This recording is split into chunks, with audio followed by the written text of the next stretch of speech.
I don't have to announce anything, right? No. It happens by, it happens automatically. I think she will try to bring it up. She should bring it up.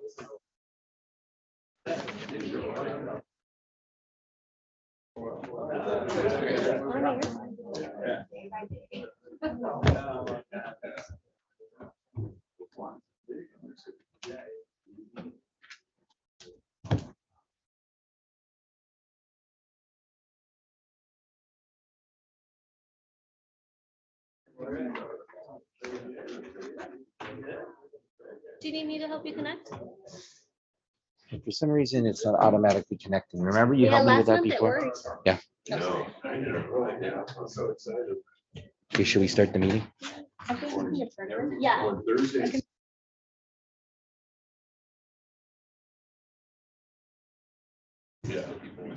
All right, if everyone could have a seat and we will start the meeting. Thank you for your patience, everybody. We knew there were people in line at the security, so that's why. Thank you for letting them have an opportunity to get up here.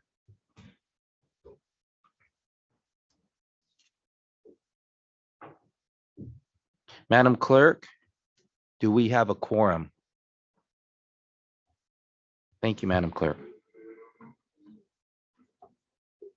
Before I call the meeting to order, I ask those members calling in by phone to identify themselves.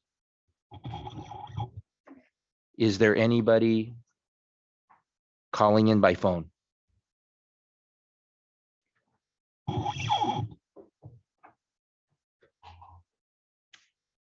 Okay, so seeing that there's no members calling in by phone.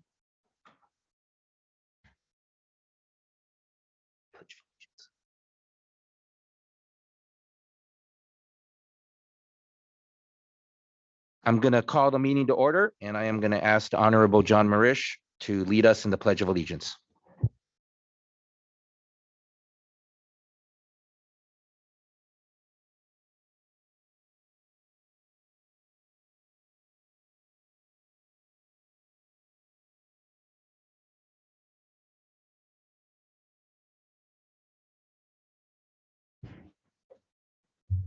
Good evening. Today is Wednesday, August 16, 2023. Welcome to those members who are joining us today in person at SCAG's Los Angeles offices. We are holding this meeting in compliance with Brown Act rules relating to telephonic video conference meetings. SCAG offices are open for members of the public to attend and participate in person. Instructions for providing public comment have been provided in advance and are also included in the agenda packet. Just a reminder to reduce background noise. Please ensure that your microphone is muted when not in use. I will now open the public comment period of the meeting. This is the time for members of the public to offer comment for matters that are within SCAG's jurisdiction but are not listed on the agenda. Staff, have we received any written public comments after the deadline of 5 p.m. on Tuesday, August 15, 2023?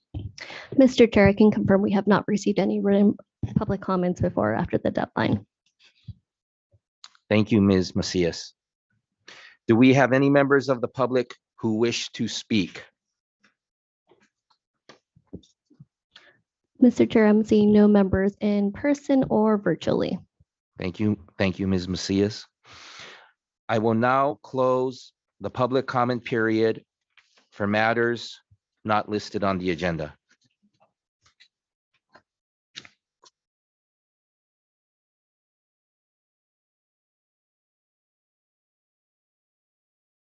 Review and prioritize agenda items. Do any members want to review and prioritize any agenda item? Okay, I would like to move an agenda item. Information item number 3, the 2023-2024 SCAG and CEHD overview. I'm looking forward to that. I am going to move that to the end of the agenda after the chair's report and the staff report and the announcements, as we had discussed that format in our previous CEHD meetings.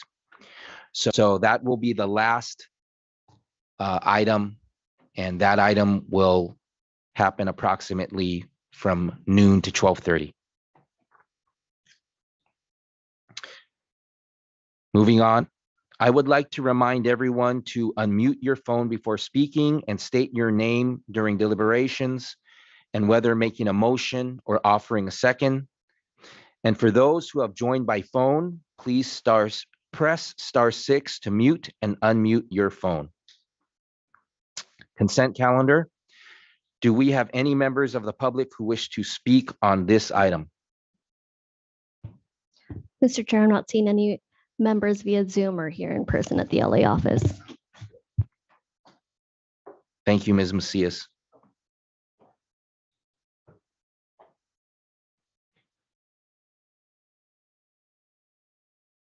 Do any members want to pull anything from the consent calendar?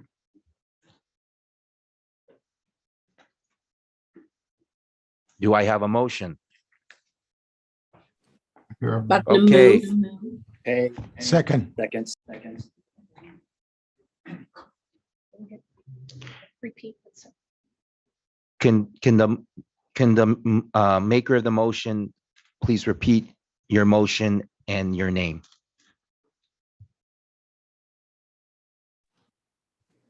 Okay. Well, I'm not sure if somebody in the room did it, but this is Wendy Bucknam. I moved it to move the consent calendar.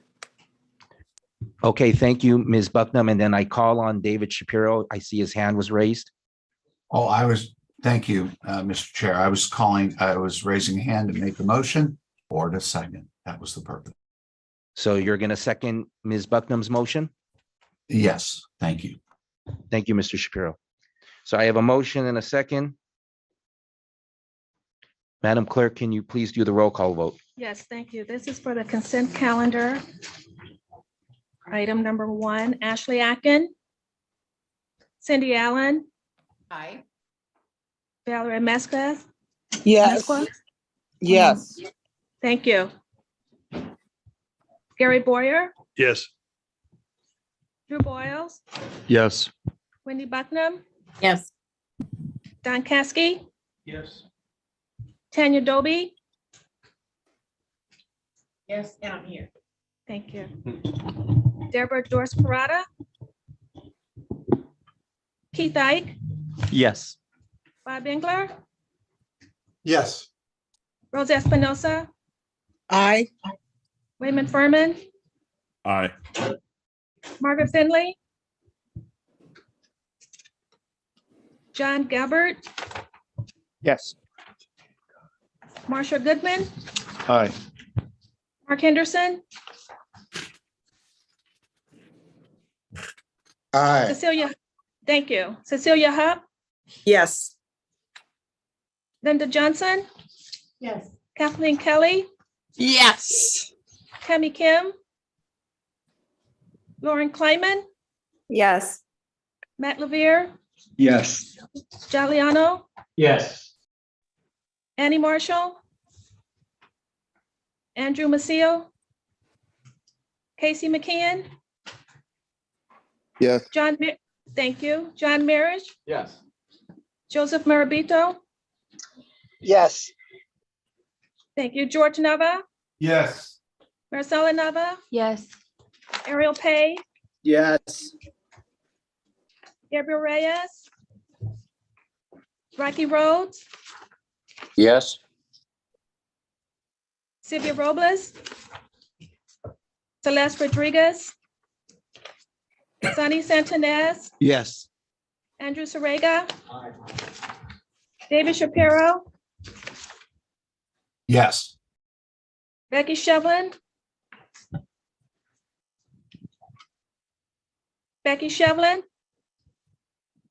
Mary Solorio, Helen Tran, Yes.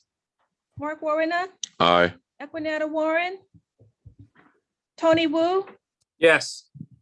Frank Yokoyama, Yes. and Frank Zaranian. Yes.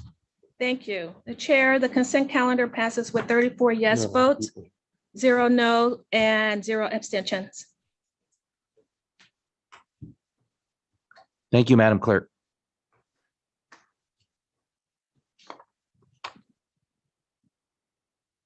So that was the consent calendar. We will now move to the action item. Number 2, RHNA reform. Do we have any members of the public who wish to speak on this item? Mr. Chair, I'm seeing no raised hands on Zoom and I'm seeing no one in person. Thank you, Ms. Macias. This is the only action item on our agenda today. As you may know, HCD is conducting a statewide outreach process to prepare a report on RHNA reform to the legislature. This report is due at the end of December. Based on comments and feedback from the 6th cycle RHNA and a 2-part outreach process last year and this year, SCAG staff developed a set of draft recommendations for reform. SCAG staff has updated our committee over the past few months to provide updates on the RHNA reform outreach process. I appreciate that our committee focused on the outreach process so that we could have discussion today on the recommendations themselves. Today, SCAG staff will present its draft recommendations to this committee. Our recommended actions for RHNA reform will then be forwarded to the September 7 Regional Council. Subject to Regional Council approval, SCAG staff will submit a comment letter to HCD based on the approved recommendations. I look forward to our committee discussing staff's draft recommendations today and taking action. But first, I'm excited and I'm glad to turn things over to SCAG's Executive Director, Kome Ajise.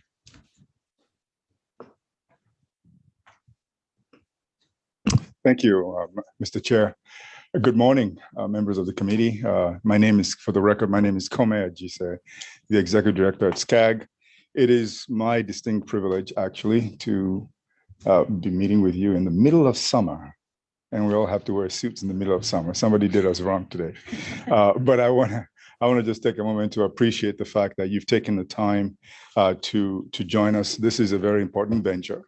And we appreciate the time that you've taken off to join us on this special committee meeting, because it does allow us to meet the schedule that is before us, such that we can get to the regional council and have enough time to actually be able to discuss the issues that are before you. RHNA continues to evolve, and the 6th cycle was a very unique cycle in itself. We've done 5 RHNA cycles before the 6th cycle, and in the 6th cycle, as many who have had experience with RHNA would testify, was significantly different. There were dozens of legislation that came through and were approved that sort of adjusted the process. But nonetheless, I think we made in the region, we made the best use of the opportunity we had with RHNA, and the fact that the policies that were developed and the methodology, I think, were made to be a little more consistent with our regional planning vision. And so we moved the needle a little bit, with hopefully positive impact to the region in terms of housing production. The process this time went way beyond jurisdictional boundaries and considered regional goals in terms of making sure that we have alignment between RHNA and our regional planning process that we're charged with. The emphasis on regional and the sixth cycle was significant in helping the region to achieve some of the regional goals that SCAG is set up to attain, that the regional council had always had the charge over, such as meeting the GHG reduction requirement of SB 375. Increasing access to fair housing was another issue that came up in the sixth cycle that we spent some time thinking through. Promoting equity and sustainability were others. So the sixth cycle RHNA was unique in that respect, that it was laden with other policy issues that we had to be consistent with. Now, needless to say, it made it a little bit more difficult, obviously, besides the fact that we had a huge number from a determination to deal with. The draft recommendation that you'll be looking at today, the draft recommendations that staff will be discussing with you today, and the ones that we hope you take action on today, were developed with stakeholder input and with those regional goals that I just talked about in mind. We also want to acknowledge that there are many perspectives when it comes to RHNA. And so I don't expect that it's going to be a cakewalk. I think you'll see from the recommendations that it tries to cover as many of the perspectives as possible. But I also expect a very vigorous discussion here in the room. I know that RHNA can be a flashpoint. And so we've set aside 2.5 hours to allow you to have a full deliberation and make sure that we have a full opportunity to include your input into the recommendations that go to the regional council. So when we eventually are done with the work that's before you, our hope is what we take to regional council and what ultimately the regional council approves, we will then take forward to HCD, as the chair has said in his opening. My personal assessment is there is even more work to do. After we've submitted a letter to the regional council, there might be some work for us to do as a region in affecting changes in legislation ultimately in Sacramento. And I think that was the subject of the discussion that was had yesterday with our legislative committee. So there's an all force movement on this to try and make sure that the seventh cycle RHNA is a little bit more conducive to our regional issues and our regional planning process and our regional policies, as it were, more so than what we had to contend with in the sixth cycle. So with that, I want to turn this discussion over to Mayan Johnson. Mayan is the housing manager for us at SCAG. She's a veteran of the RHNA process. I just feel very fortunate that she continues to want to work on RHNA, irrespective of what it's been like. So with that, Mr. Chair and committee members, I give you Mayan Johnson. Thank you, Kome. Good morning, Chair Yokoyama and members of the CEHD Committee. I'm Mayan Johnson, a housing manager, and I run the RHNA hotline. So today's action before you, it's to recommend that the Regional Council approve the draft staff recommendations on RHNA reform as noted in the staff report and authorize the Executive Director to submit a comment letter on behalf of SCAG to the California Department of Housing and Community Development. So just wanted to remind you that the recommendations, the draft recommendations are outlined in your report. There is an attachment for the matrix, but rather than going through every single cell in there, we've condensed it to 13 recommendations as part of your action today.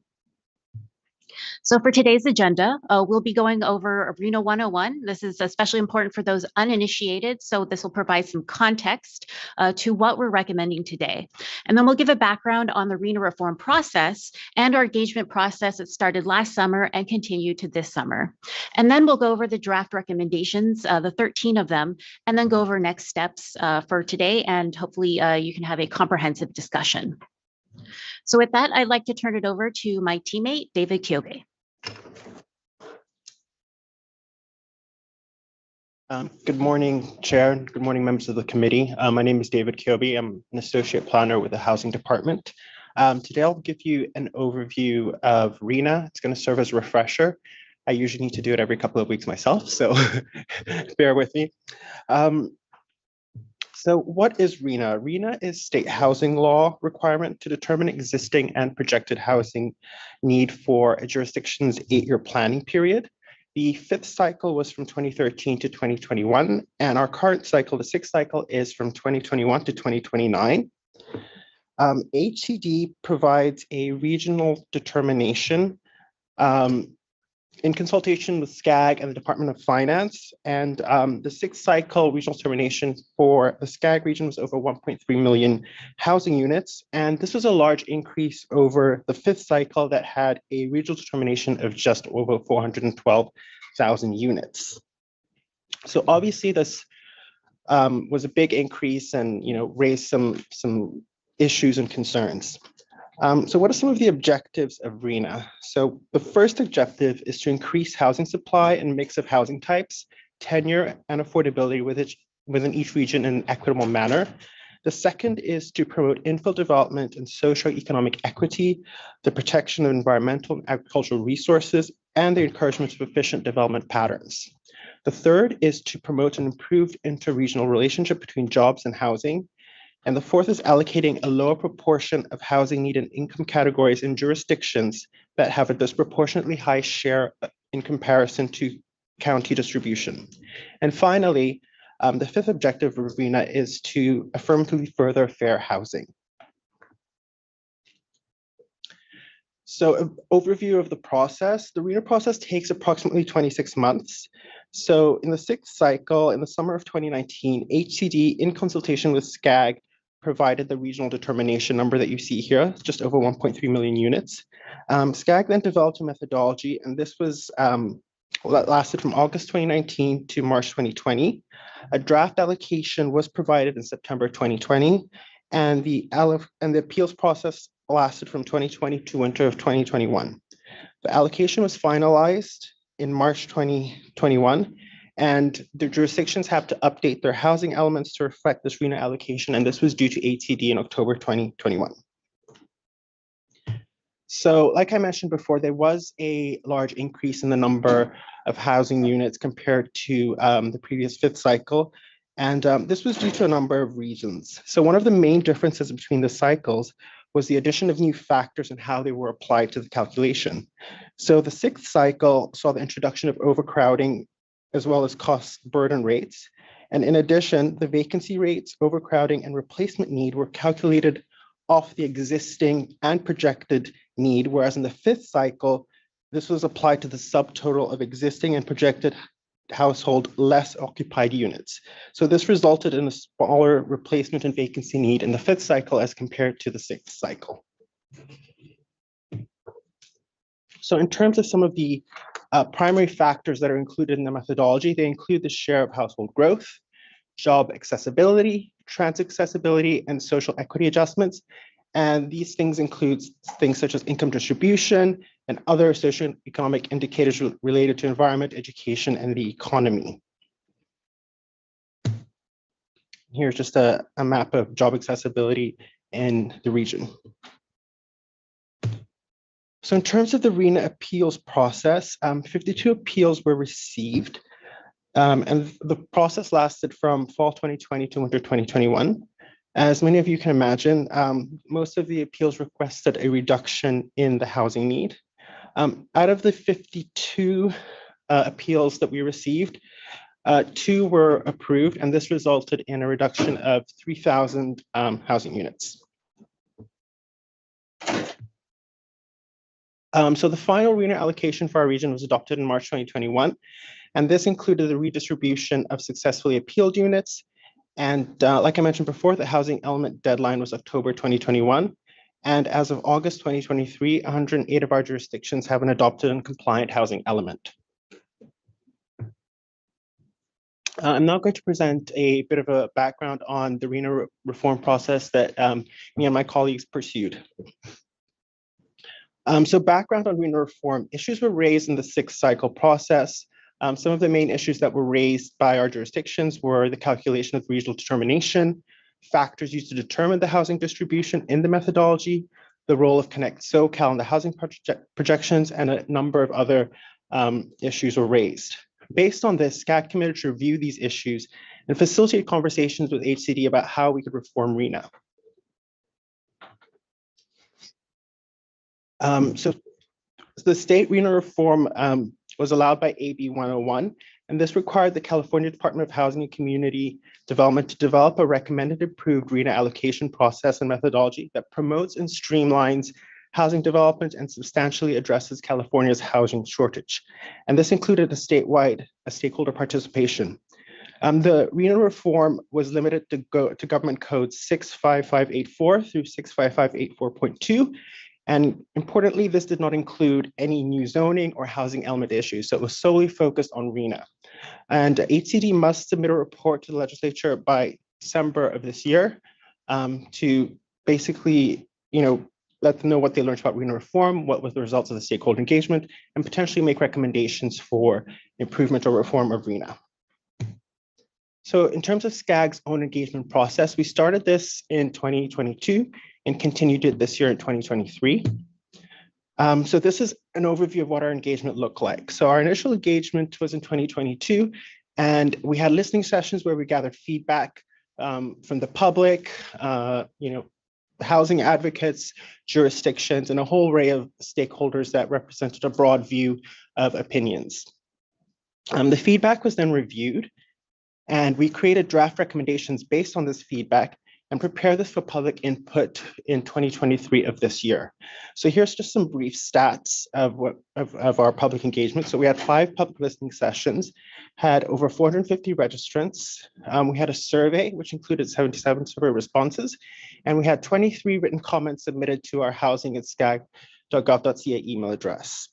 And in terms of our engagement, we advertised this through SCAG Housing Executive Committee Director's website. We had announcements at meetings such as RC, the CHD, sub-regional directors, and we also had targeted emails. And we also presented a number of our COG board meetings, just letting them know about our RHNA reform process and how they could participate. And then this is the timeline of our RHNA reform process. So in June of this year, we started our public listening sessions. We're here on August 16th at the CEHD meeting where we'll be presenting our recommendations. The next step would be a meeting with regional council. And in September of 2023, we will be creating our recommendation letter and comment letter, which we'll be submitting to HCD. And like I mentioned before, HCD then needs to report to the legislature on RHNA reform on December 31st of 2023. I'd now like to hand it over to my colleague, Mayon Johnson. Thanks, David. Do we have any questions right now before we go into the draft recommendations themselves? Everyone ready to talk about? Oh, John Mirisch. Thank you so much. When we look at the objectives of RHNA, number one is to increase the housing supply, mix of housing types, tenure, and affordability within each region in an equitable manner. But wouldn't it be more appropriate to say to increase in line with the projected growth? That RHNA originally has been a planning tool to deal with potential growth, and in theory, if there is no growth, there wouldn't be reason to, yes, you'd want to increase mixes and that sort of thing, but you wouldn't want to necessarily increase overall supply. So I think that's something that may be missing from that piece. RHNA traditionally has been a planning tool. Sure. Thank you for that. Just to provide some context for the objectives listed, those were lifted directly from state housing law, but the comment, I've taken and written that down. Okay, thank you. Frank Serenian. Mine, I don't know if this is appropriate to ask you now or later, but I'll ask anyway, and you tell me if you want to respond to it later. Do we have data now? Are we keeping track of what we have produced so far from the 2021 date to today, for example, right? Because this whole thing is 9 years, 8 years, goes to 2029. And it would be nice to know what kind of production we have on an annual basis. My experience with this housing issue has been over the 20 years that I've been in office is that we say all these nice things, but when it comes to actual data, it's far below the numbers. It never matches. So I'd love to know what the numbers are and how we're doing with respect to the goal. All of us know we need housing. I get that. Sure, and that's a great question. While I don't have the sixth cycle right in front of me, and actually we can tabulate that as we go through the presentation, but for the fifth cycle, in which the numbers were far lower, we did meet the total RHNA allocation, but when it came time to look at individual income categories, particularly those for moderate income and affordable housing, we missed the mark by a lot.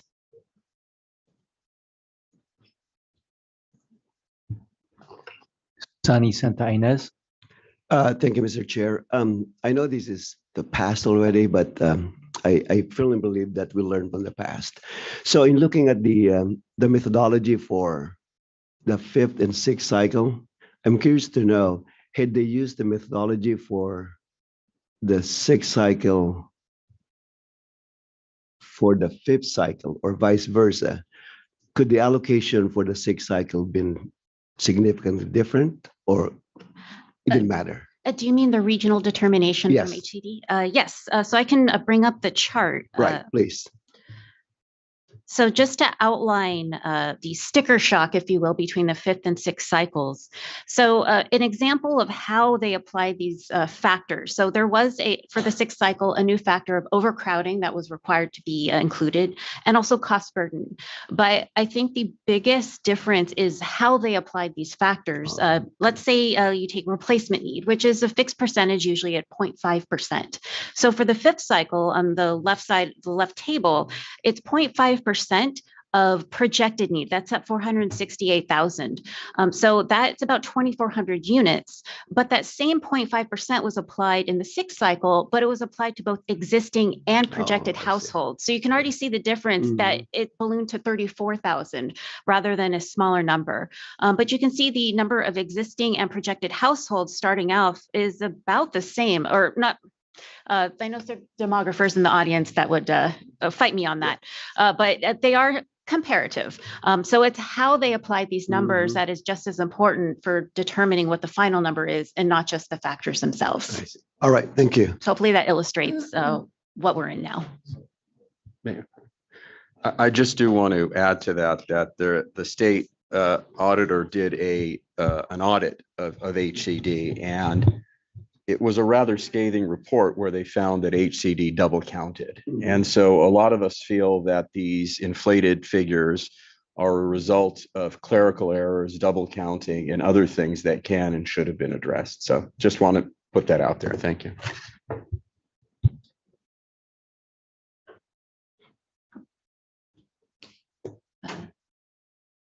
Tanya Doby. Oh, all right, there we go. And forgive me if this information is somewhere or that I should know, but how was it determined the number for each specific city? Yes. So we did prepare and adopt a RHNA methodology, and the RHNA methodology can differ from cycle to cycle. So what we did for the sixth cycle was very different from the fifth cycle, and then each COG can adopt what they want in their methodology. The general process is that we have a draft methodology, public hearings, and then we adopt the final methodology. And then for the sixth cycle, we were required to submit that to HCD, and then they had about 60 days to review, provide comments, and then we would adopt, or we could change our methodology based on their comments. So we did that for the sixth cycle. And so the adopted methodology, and I won't go into formulas unless you're really interested in that, but I can provide more data later. But they're based on the four main factors of the share of household growth. That was mostly based on the growth projections identified in the Connect SoCal plan. And then we also looked at job accessibility. So jobs accessible within a 30-minute drive commute, transit accessibility. So for the sixth cycle, it was decided that we would use projected households in the year 2045. So a longer term horizon, calculating the share of households within that high quality transit area. So areas with 15 or more minute headways for buses and light and heavy rail. And then we also had a social equity adjustment. So jurisdictions that were designated as disadvantaged did have some adjustment based on that in the RHNA allocation. So those are the primary factors. And then visually what that does is this map starts showing what that does for some of the patterns you'll see. So for this fifth cycle, it was just the projected household growth as identified from the corresponding Regional Transportation Plan Sustainable Community Strategy, RTPSCS. So for the sixth cycle, we wanted to tie it more and align it more with the goals of Connect SoCal. And so, for example, take job accessibility. You can see that there's more job concentration in the more coastal and infill areas rather than in the more suburban and rural areas of the SCAG region. If it was just based on projected growth, it wouldn't have this type of pattern because there are variances that are not captured in this illustration. So if that, hopefully that gives you a little more insight into how the factors were determined. And then once we have the RHNA allocation or the determination from the state, the methodology was applied to that determination, and then you got the individual jurisdictions. So we looked at those 4 factors for jurisdictions, and that's how each of them was assigned a RHNA need. It's like a cookie cutter and a giant rolled out dough. I'm hungry. Yeah, and as we can recall, this committee and the regional council had a vigorous discussion about the methodology to use, as pointed out in the presentation by Mr. Kiyobi. From the August 2019 to March 2020 period, this committee and the regional council vigorously discussed the methodology that SCAG applied to the HCD allocation. And Linda Johnson? Yes, thank you. Thanks. Can we go back to the slide with the 6th cycle again, please? Do you mean for the determination? Yes. There you go. Thank you, the chart. On the 6th cycle, cost burden, can you kind of further explain that, what that number means? Sure. So the general rule of thumb is households that pay more than 30% or more of their income on rent. And so this was measured. There are different ways to measure it, but that's what HED looked at. And then you can see from the chart, they only applied it to projected units there. So they didn't base it on existing or projected, but they looked at how many households pay more than 30% or more of their income. The general idea on housing, the general idea is that if you increase housing supply, then you'll have lower rents, and then they'll pay less of their income on housing. That's the general idea, but yeah, I can see some raised eyebrows in this room, but that's the general idea behind it. Thank you. Okay, I'll call on Wendy Bucknam. Thank you. And I was going to save questions as we got to each of the recommendations, but I just wanted to remind everybody that you mentioned the vigorous discussion that happened at CEHD. Let's not forget what happened at the regional council and how what was recommended by CEHD was completely changed with a different proposal that was presented that did push more housing towards the coastal job-rich areas. That was not recommended initially by CEHD. So I for the folks that didn't live through that, like I did and others, including Mayan in the room, just a reminder about that. But as a general question, if you could just explain when SCAG's planning process for the 7th cycle begins, and how soon would any of these legislative changes that and the process would need to be started to be effective by the time of our 7th RHNA cycle, kind of as we start all these different questions that we're going to have on each of these recommendations. Sure. And thank you for your hard work. Thank you. So for the seventh cycle, we anticipate starting sometime in 2026. Right now, although it's 2023, blink and it will come upon us. So we do want to get the ball rolling on a lot of these things that we can change legislatively. And so for legislation, we did have a brief presentation to the LCMC, the Legislative Committee, yesterday, just to give them an idea of what we're doing for RHNA, and that will be taking the legislative recommendations for them to discuss further after the regional council adopts their RHNA reform recommendations. So legislatively, I believe that would start probably next year for the next legislative session, but there is some time at least to talk about it internally and then to iron out the details. One thing I did want to point out before we start discussing the recommendations is that they're more high level and conceptual on the policy level. They don't have specific details that are recommended. So for example, it says it should happen before 26 months, but it doesn't prescribe it should happen at 28 months or 30 months. Rather, we're just focusing on the concept. It should be earlier than that, the 26 months. So just one thing to note. So there are a lot of details that do need to be ironed out before they're adopted legislatively. I'll call on Tony Wu. Thank you so much, Chair. Okay, Tony Wu, West Covina. Okay, I've been joining the CEHD for 4 or 5 years. I joined the last discussion, okay, about a couple of years ago before pandemic, and discuss, okay, about the RHNA requirement, okay, and now we have to do it again.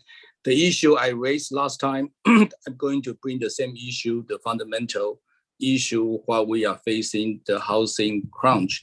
Okay, as I'm in the real estate business for more than 30 years, okay, and the issue, okay, I have no problem, the city to build more housing so we can provide more housing for the needed, okay, for people have the demand. But the fundamental issue I raised last time, this time I'm going to raise the same issue again. It's not about how many property we built. It's about how many property that people can afford it. And most important thing is have and have not. Okay, we basically build, a lot of investors going to suck it out. And the people, first-time home buyers and people in need, they're out of market. So how you address this issue, no matter how many we build, the have not, the have people have more resource, assets, we purchase. So let, no matter how we build, no matter how many housing, California's basically decreasing population, how we still continue to have this crunch? It's led because some people can have more money, can buy 10 property, 20 property, and some people need it, especially young people with first-time home buyer, they are totally out of market. So how we address that issue can let the people can afford to purchase. So owner-occupy will be, if we don't invest in our young people to own home, we're in trouble. So how you address that issue rather than build more housing and basically investor will suck it up. So that's my question. Sure.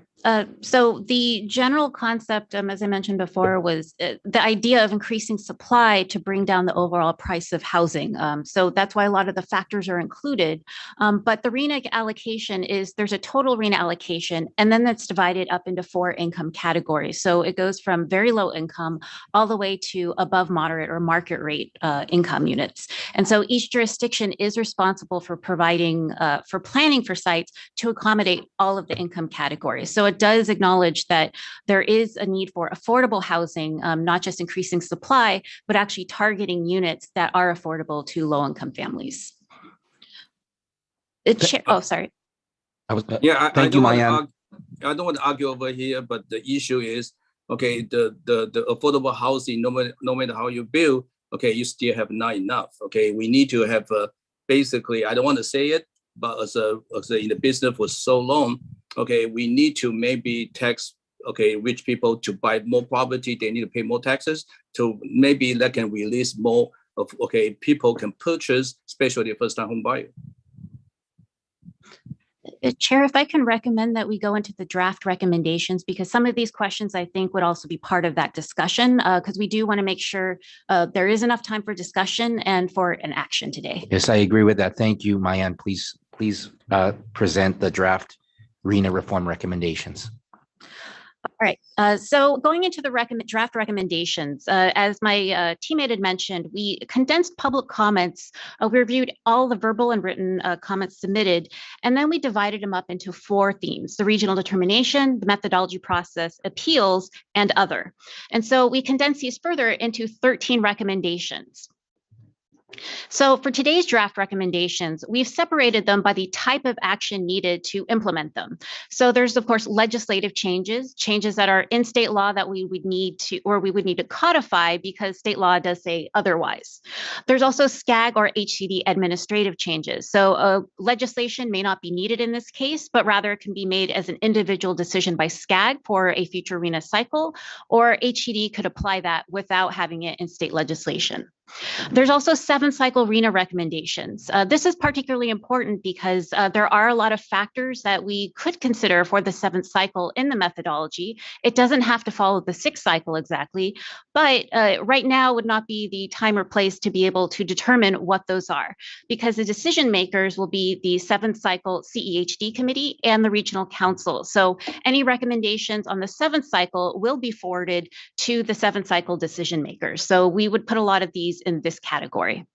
And then I'll also go over additional comments. So comments that we received, but we noted that no change either was needed or that staff recommends no change. So it's not included as an action in your report.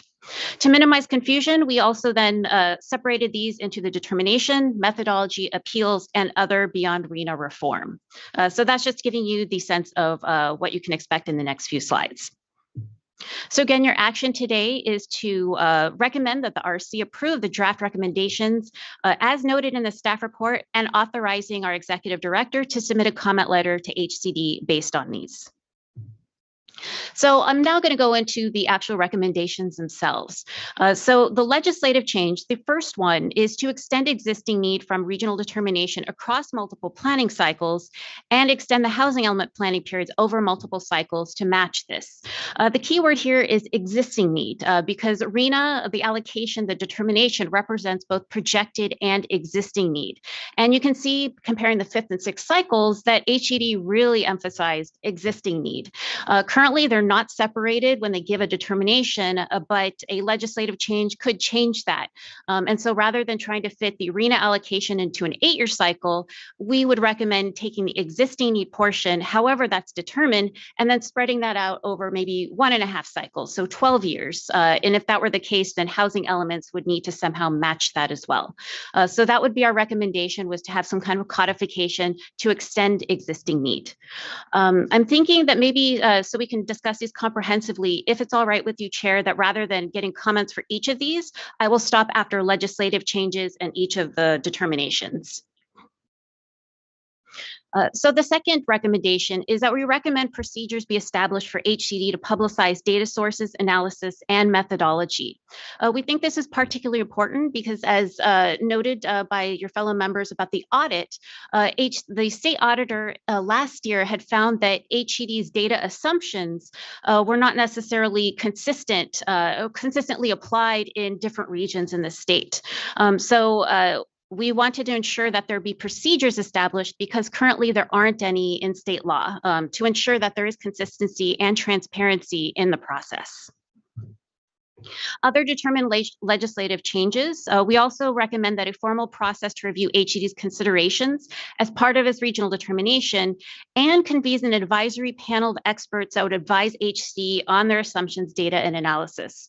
Currently, HED makes the final determination. They consult with SCAG, the COG, and the Department of Finance, but in the end, it's HCD that uses their own data assumptions, and we often don't find out what those are until after the process. And even now, they don't necessarily publish all of them.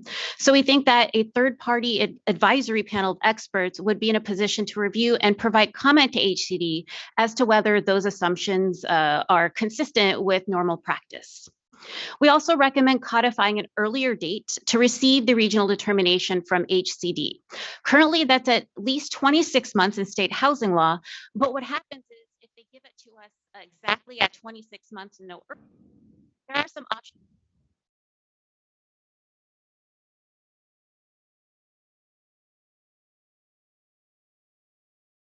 Cycle, they did wait basically until the last week. Before we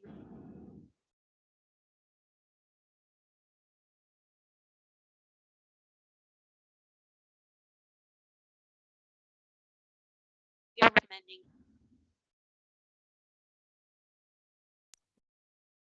under My that under- that level have been able to at least share this as a recommend is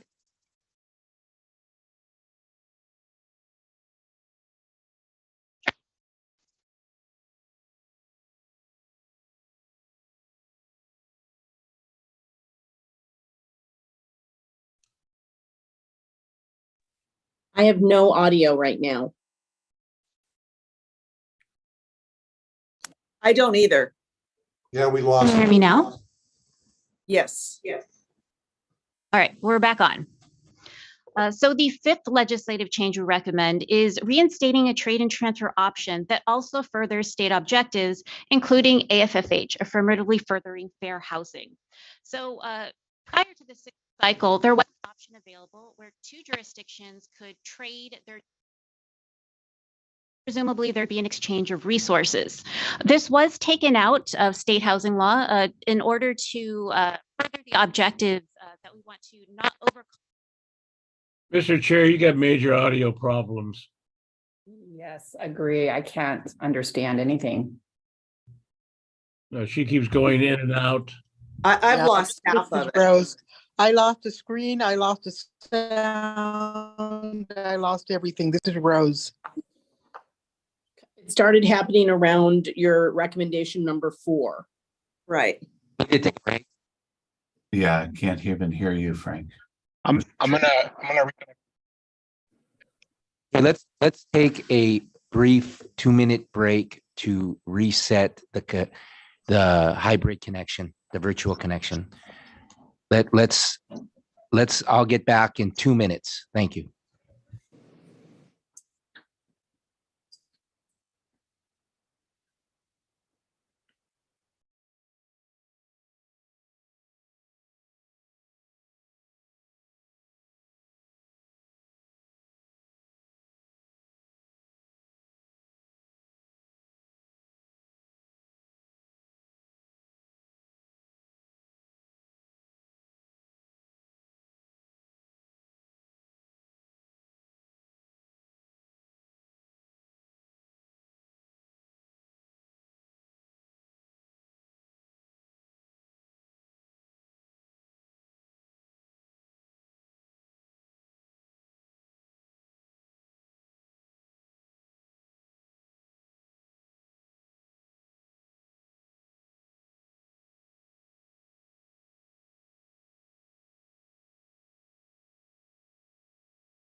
Elizabeth, can you hear me?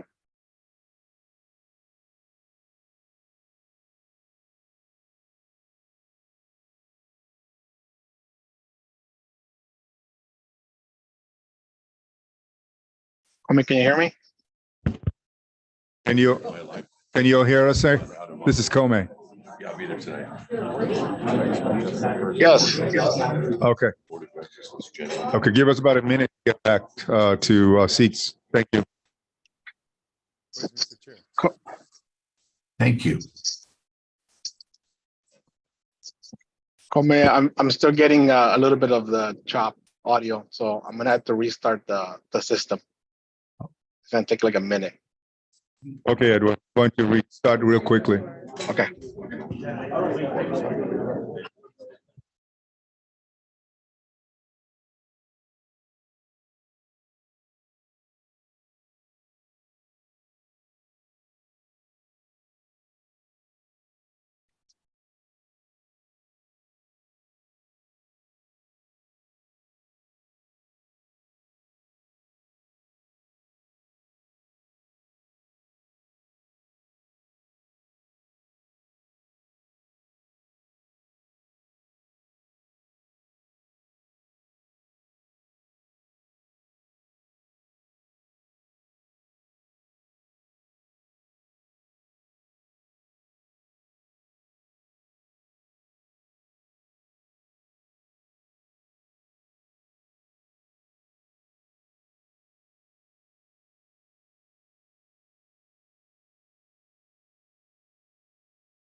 Ah.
Testing.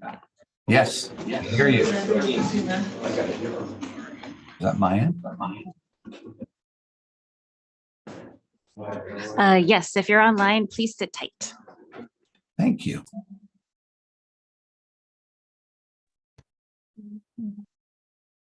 Yeah, innovation. Hey, Edward, the computer in the room.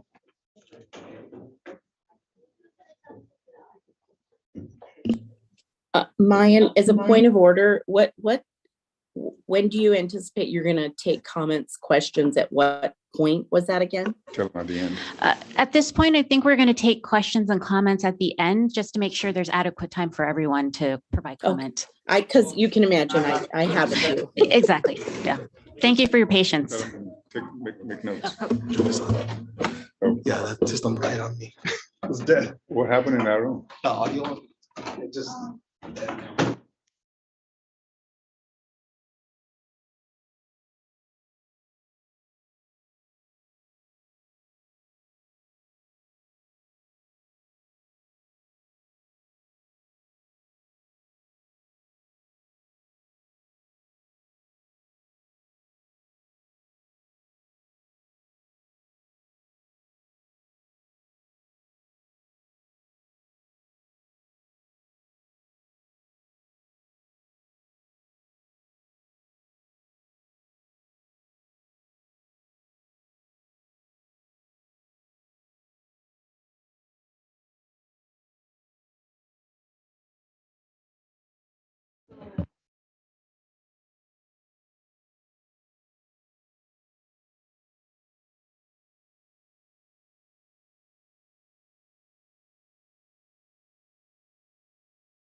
Make sure the Zoom people on.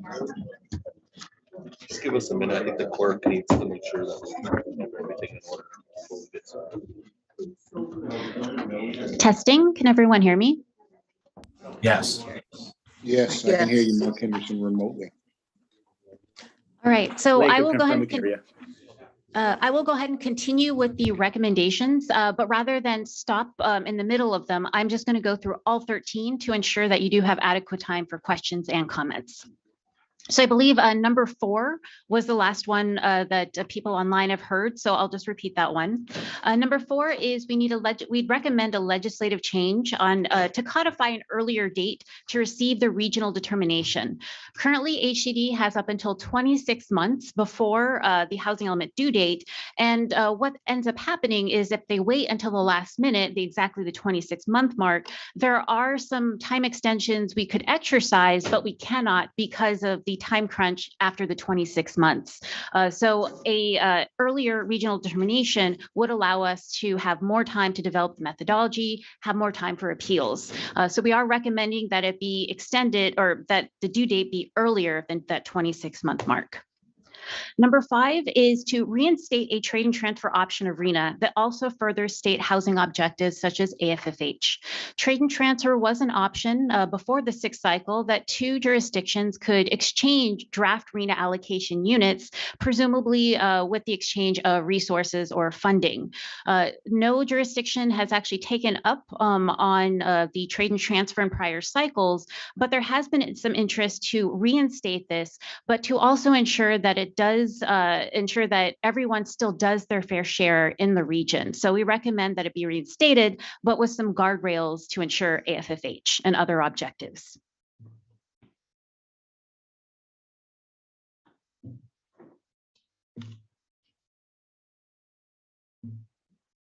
So SCAG and HCD administrative changes recommended. We recommend that we facilitate conversations, ensuring that the determination process considers all available data at the time, including remote work.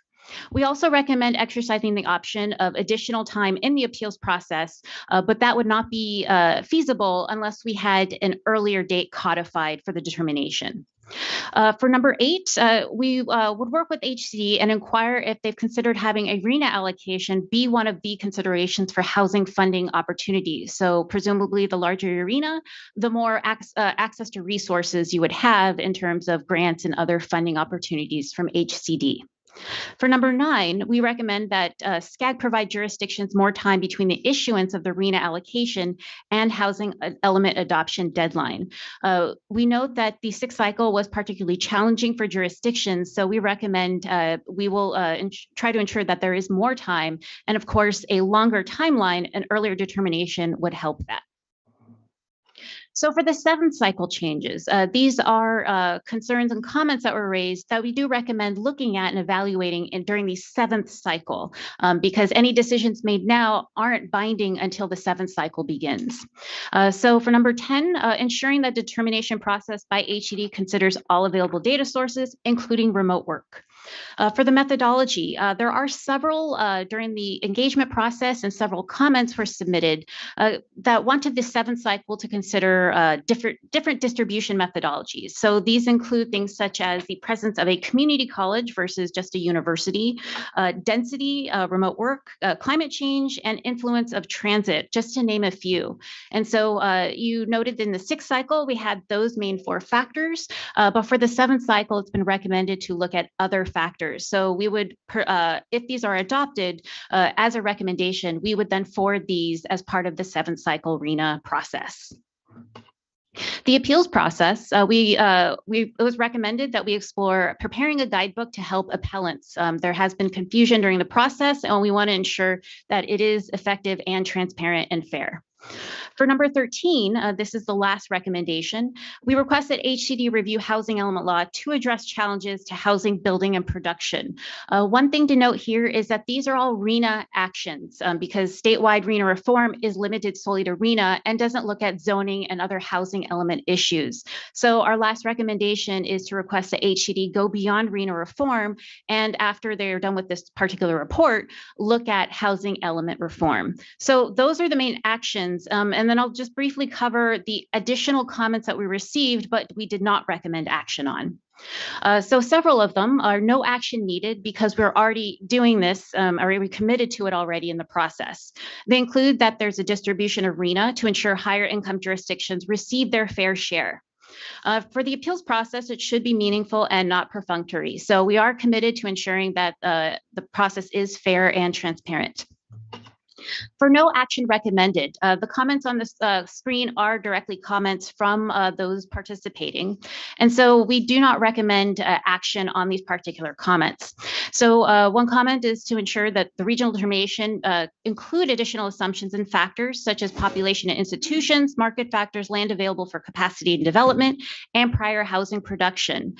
We think that a lot of the factors already considered currently, except for, let's say, remote work as it relates to job housing balance, that they would be captured if for existing need, for instance, as measured by overcrowding, cost burdened factors that are already considered.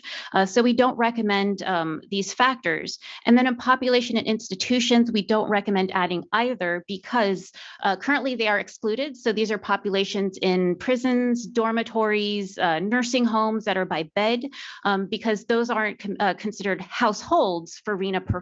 So we also recommend not changing that. For the methodology, we recommend, or the comment is that it should consider factors such as land unavailable for development or available sites, and that areas under the Coastal Commission would violate the Coastal Act and should be taken in consideration for RHNA.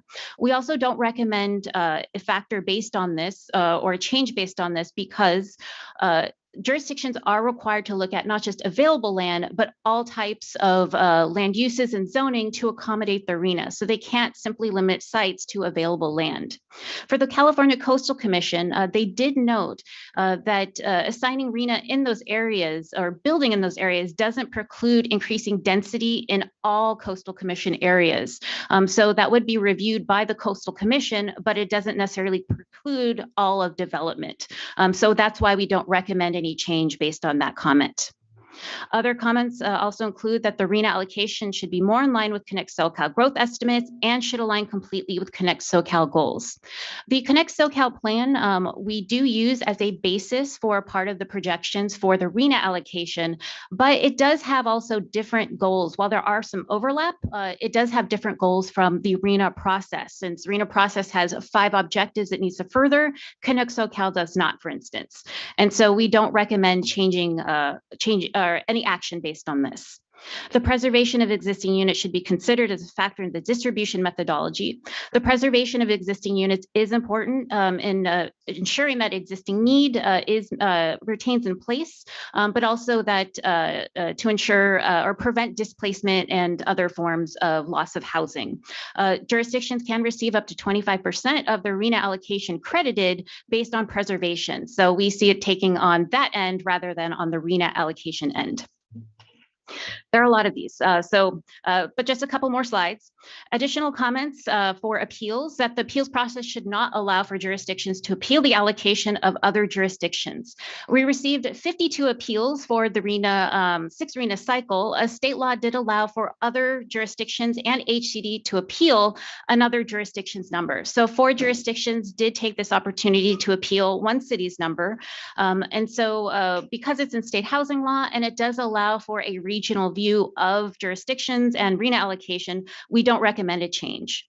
The basis for appeal should not be expanded. We agree that the RHNA appeal should be limited to what's described now. Application of methodology, the planning factors listed in state housing law, which can be expanded if the regional council decides our methodology factor should be expanded, and change of circumstance. So we think this is sufficient to base an appeal on. And successfully appealed units should not have to be redistributed back to the region. It's in state housing law, it's a requirement that we have to, but we see this again as a regional housing need. And so reallocating it back to the region because that need doesn't disappear if it only is unfeasible or incorrect for certain areas. So again, this is meeting regional need. And finally, the last 2, sub-regional delegations inconsistent with the goals of RHNA. Currently, 2 or more jurisdictions can take the opportunity to form a sub-regional delegation. So SCAG would give them a sub-regional determination and they would do their own methodology, appeals process, and SCAG would accept that back into their final allocation. So we don't see that, no one has taken that option, but we think that that option should still be available. And finally, an audit should be performed on SCAG's 6th cycle regional determination. The audit mentioned earlier that was conducted last year did have some findings, but they only studied 3 COGs around the state. They excluded SCAG specifically because of an ongoing lawsuit around SCAG's regional determination from HCD. So they did specifically exclude SCAG, but we think SCAG staff thinks that the findings will be similar due to the inconsistencies and findings of the other regions. So in a nutshell, those were all of the actions that we recommended and the additional comments and responses that we've received. So I want to actually turn it back to the chair because I think I see a lot of people ready to share their comments and talk about, you've all waited all summer to talk about this. So I'd like to turn it back over to the chair and the committee.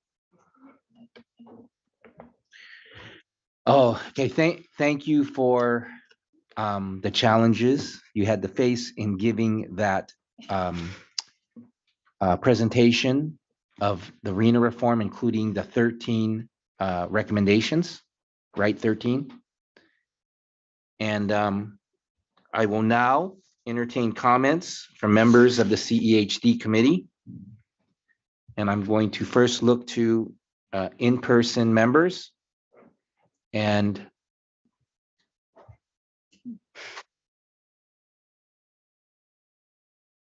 so I will first call on Andrew Sorega. Mr. Chair. So quick question on the Your microphone. on the overcrowding factor. Is there a definition that they provide for overcrowding? Yes, that is 30%, a household that pay, oh, sorry. Overcrowding is more than 1.01 persons per room. This is a HUD definition. Okay. So then I guess my question is, how does increasing density decrease overcrowding in a realistic sense? Because you can take people, let's say 5 people living in a 5-bedroom home, and you can split that 5-bedroom home into 5 apartments, 6 apartments. But the problem is, as a general concept, it doesn't change the overcrowding in that area. It actually adds to it, which then puts further strain on other things such as infrastructure, resources available, and so on. So I guess my question is, in the RHNA process, do they look at any of those external factors in making that determination? Not when determining housing need, because they confine it to the housing unit rather than the larger jurisdiction or community area. Okay. One of the comments that I had on the suggestions or recommendations being made, it's on page 57, the other beyond RHNA. I guess my question is, why would we ask the HCD to look at challenges to actually building and producing homes when the only thing that I can think would come of that is them further limiting local control? So I'm already not a fan of HCD because of the way that they've conducted themselves through this RHNA process. Why are we asking them to dig even further and take away tools that local, jurisdictions, municipalities have in being able to control the development within their cities? Did you want me to respond, or? Why are we making that recommendation? Yes, so for that particular one, we do recognize that there's a lot of challenges for jurisdictions in meeting their housing element compliance. So far, out of all our 197 jurisdictions, only 110 as of today have met it, and we're 2 years out since the due date. So there is difficulty, and so we don't necessarily agree one way or another with what HCD would have in mind for housing elements, but we do want to make sure that we continue pushing them to acknowledge that there are challenges for jurisdictions. So we're talking about challenges in getting the housing element approved, not actually in building those units. No, it's just making sure that, let's say, a site or zoning can meet the definition of meeting your RHNA need in your housing element. So perhaps making it easier or expanding definitions where it could qualify. Okay, so that's fine. I guess I misunderstood it. The last comment that I had or question was in terms of additional factors. Why would we be opposed to the factor of availability of land? And looking at housing needs, housing have different needs, right? You have services, you have places where you can shop, and so on and so forth. In a city like La Mirada, where we are now 100% built out, the only thing we can replace are commercial centers that produce for the needs of those people living in those housing units. Why can we not have that as a determining factor instead of us having to rezone properties that would be used for those purposes? Now we have to rezone them and allow housing there, which only puts further strain on the resources that we have. So I guess my question is, why would that not be a viable factor for them to take into consideration? So that particular one probably needs an asterisk in it because jurisdictions are required to look at not just available land, but also other factors such as increased density. This is listed in state housing law. So increased density, different types of zoning, mixed use, other tools to meet housing need. And so for the 7th cycle, or for the RHNA methodology in general, you can consider available land in terms of planning constraints. So if there's a lot of open space that precludes available land, or if it's a military site, for instance, obviously that is not an available site. So it's not completely taking available sites off the table, but rather we can't just limit it to what's available on the ground. Okay, thank you. And I will continue calling on members. I just want to point out, if your question or comment is in regard to one or more of the 13 draft recommendations, if you could please reference the number regarding which of the 13 draft recommendations you are asking a question or comment to Mayan or staff. Okay, so next I'll be calling on in the room, Drew Boyles, and then Andrew Maciel, and then Frank Zerenian. Okay, Mr. Boyles. Thank you very much, Chair. I can't remember the number, I apologize, but it relates to job centers, the relationship between job centers and proposed increased density. And I think this would hold true for several cities in my district, not just the city of El Segundo where I'm mayor, but if you think of El Segundo as an example, we in the South Bay, talk about Hermosa Beach being the densest city with 17,000 people in 1 square mile, 1.2 square miles. We actually have 17,000 people in 1.1 square miles in El Segundo because we also have 2 square miles that's a refinery and 2 square mile that is zoned and dedicated specifically to commercial and office. So for a city like ours, based on Prop 13, we get such a small share, one of the lowest of the 88 cities in terms of the property tax allocation that we get. 98% plus of our city's revenue comes from business, directly or indirectly, very little from residential property tax. So any parcel that we take and we dedicate commercial, from commercial to residential is a net loser for the city. And we're not the only city in that situation. So I would just propose that I don't agree that a job center equates to increased density. And I think that if you look at the South Bay, we're already bearing a huge burden of the density as it is. And so that would be problematic. We had pre-COVID 80,000 people coming in El Segundo 2 square miles every day, huge job center. So that's problematic. So I would just look that we maybe strike that one or reconsider that as a recommendation. Thank you. Noted, right, Mayan? Yes. Okay. Mr. Maciel? Yes. I understand that, I'm the regional representative for Native American tribal communities. And I shared, I frequent the Tribal Alliance of Sovereign Nations and the groups in the region. And I know we're not eligible because we're, federally recognized tribes with, more of a federal status. But I'd just like to share for a minute of what highlights we're doing in tribal communities. And I'll use my own tribe for an example. We're going to build 290 condominium units in Temecula, and we're working with the city of Temecula to apply in terms of retrospect offering some of those units to be designated for low-income housing. There's another tribe in the desert region that's going to build something like 400 units in the desert. And of course, you can't guess that because there's a lot of tribes in the desert. But anyway, they shared with me that they were going to do the same thing, but it's not for the tribal members. It's for folks that work for their respective enterprises.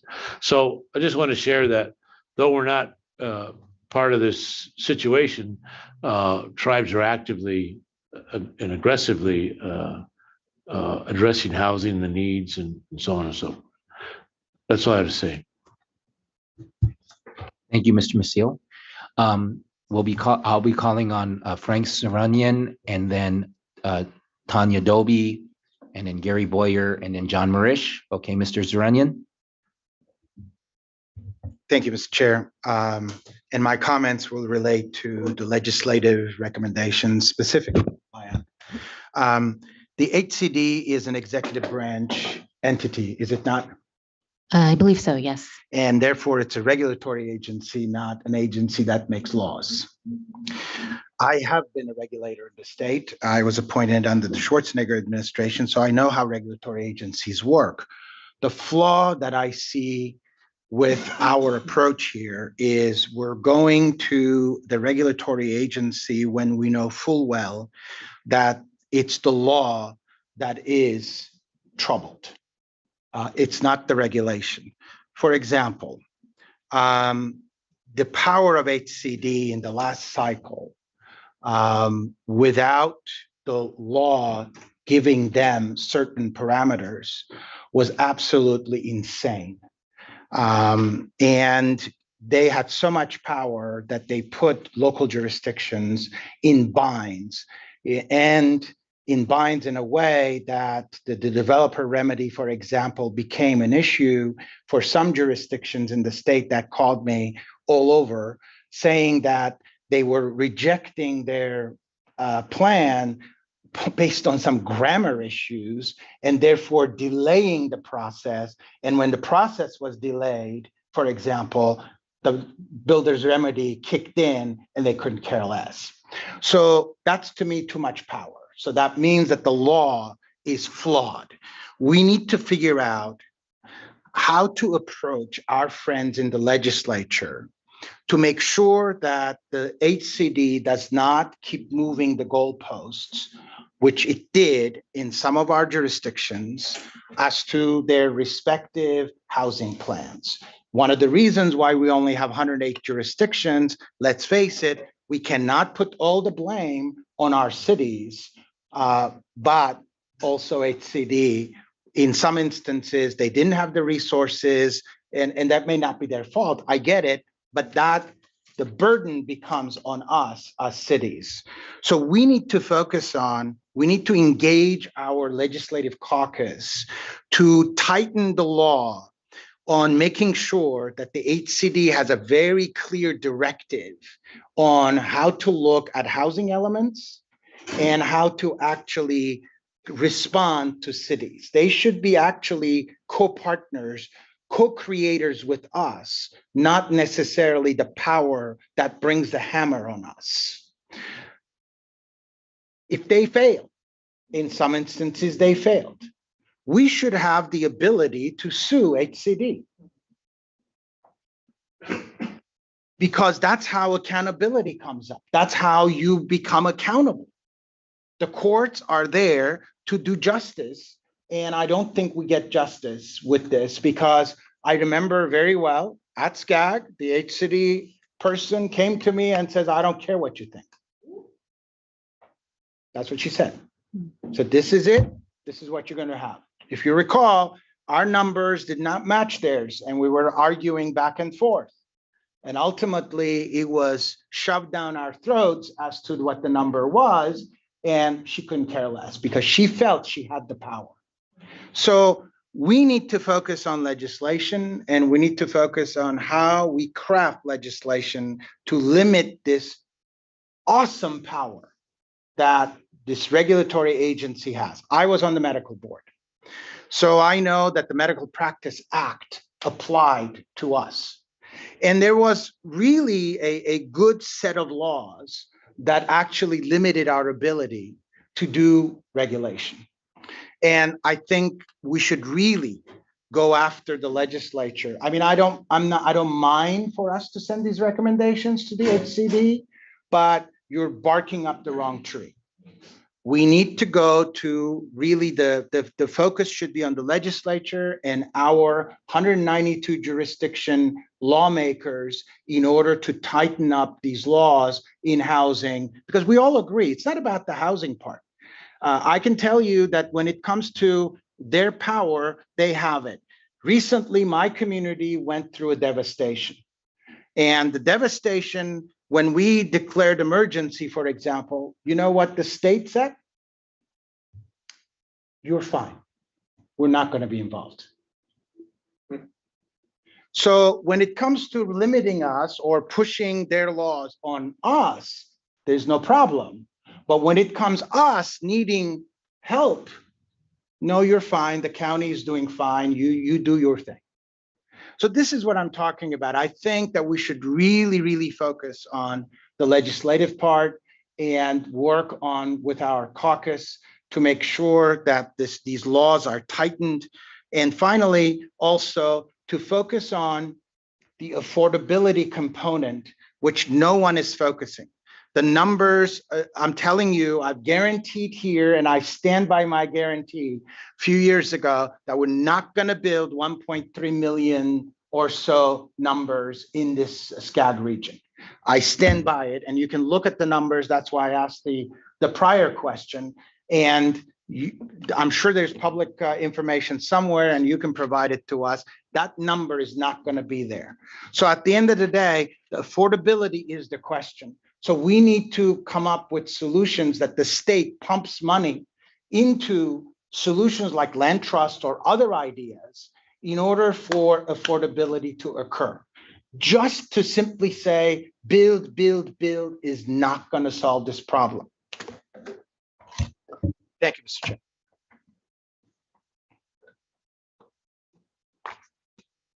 Did you want to comment, Mayan? Duly noted. Smart. Let me just say something real quick. I think the point's well taken, members of RIAN. The recommendations that we're putting together, I hope everybody is understanding, is required by law for us to go through HCD. So we'll submit those recommendations to HCD. By no means does that limit our capacity to follow legislative process.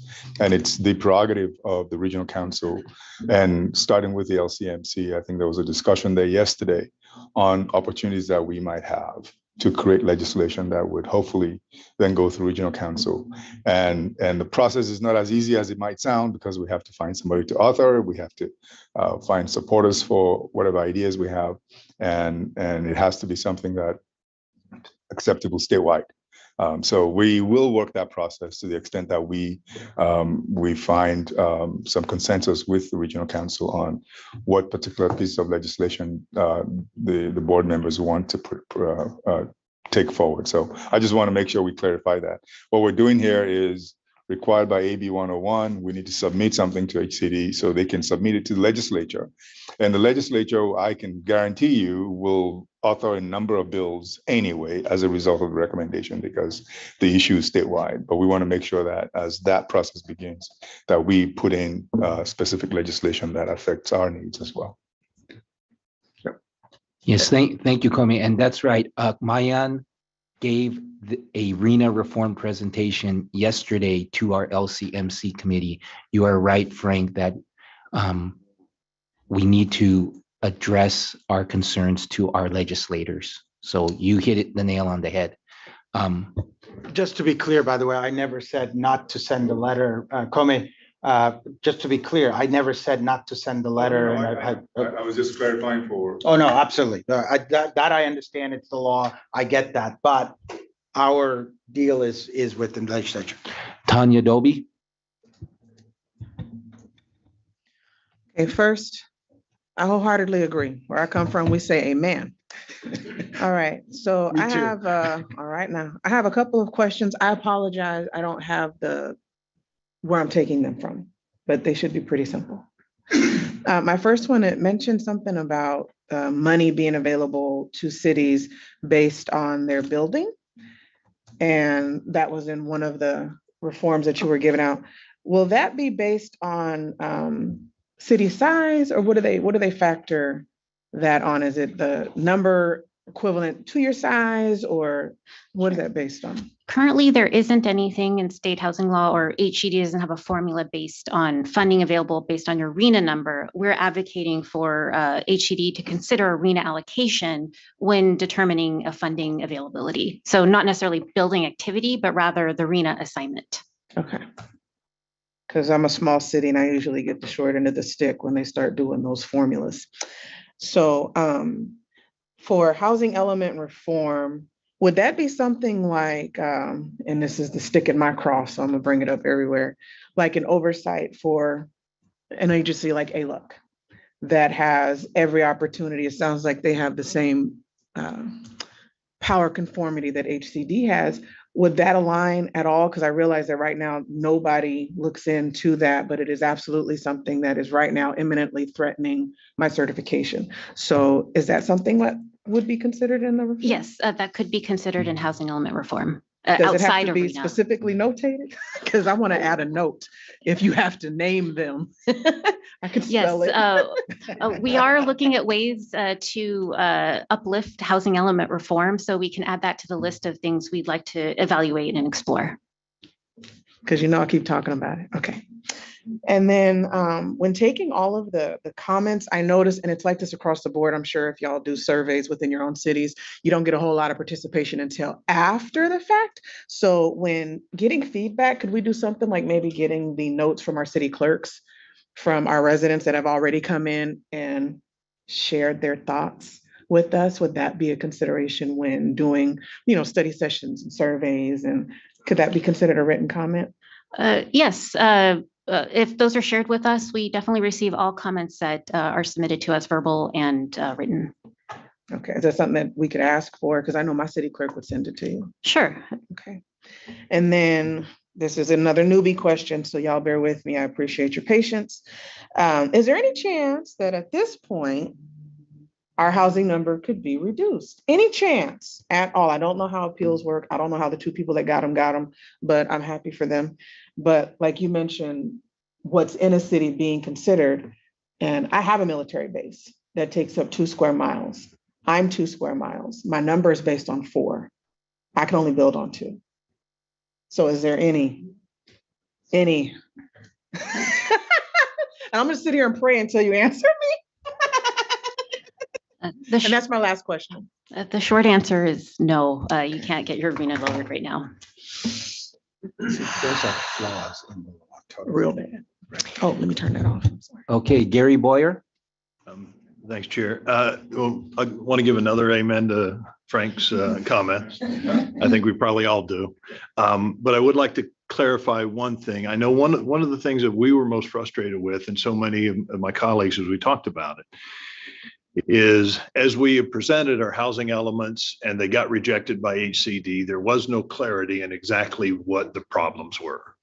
Okay, trying to pinpoint what the needed changes were, I think would be very effective as we go through this the next time, because just getting a rejection because we don't believe it did very little to help us to try to plan moving forward.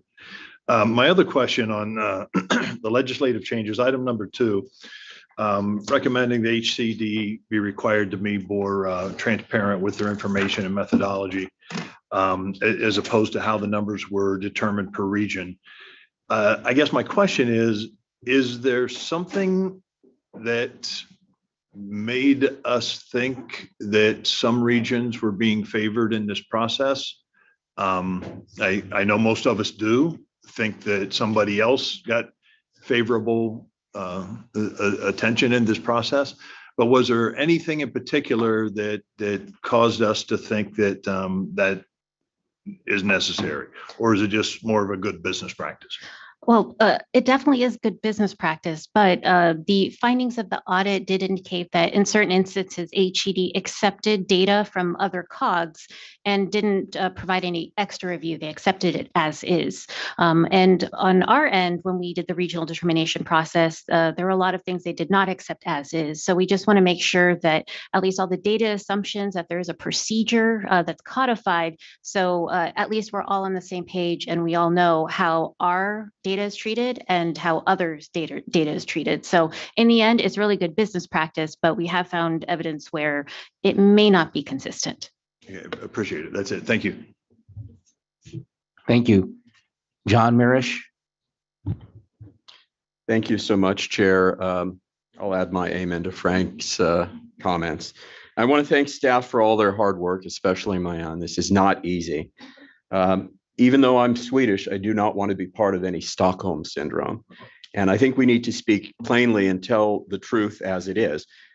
The SCAG, RHNA is broken. I think there's no question that RHNA is broken. And the SCAG MPO figures and our individual city figures show it. More than 1.3 million for SCAG. Now, Freddie Mac says the figure for our entire state is less than 900,000. That will alone tell you something. We know that HCD, as I mentioned before, double counted, as was shown in the state auditor's scathing report, which they simply brush off and are in denial about. So we need to take this opportunity to make it perfectly clear about where we stand.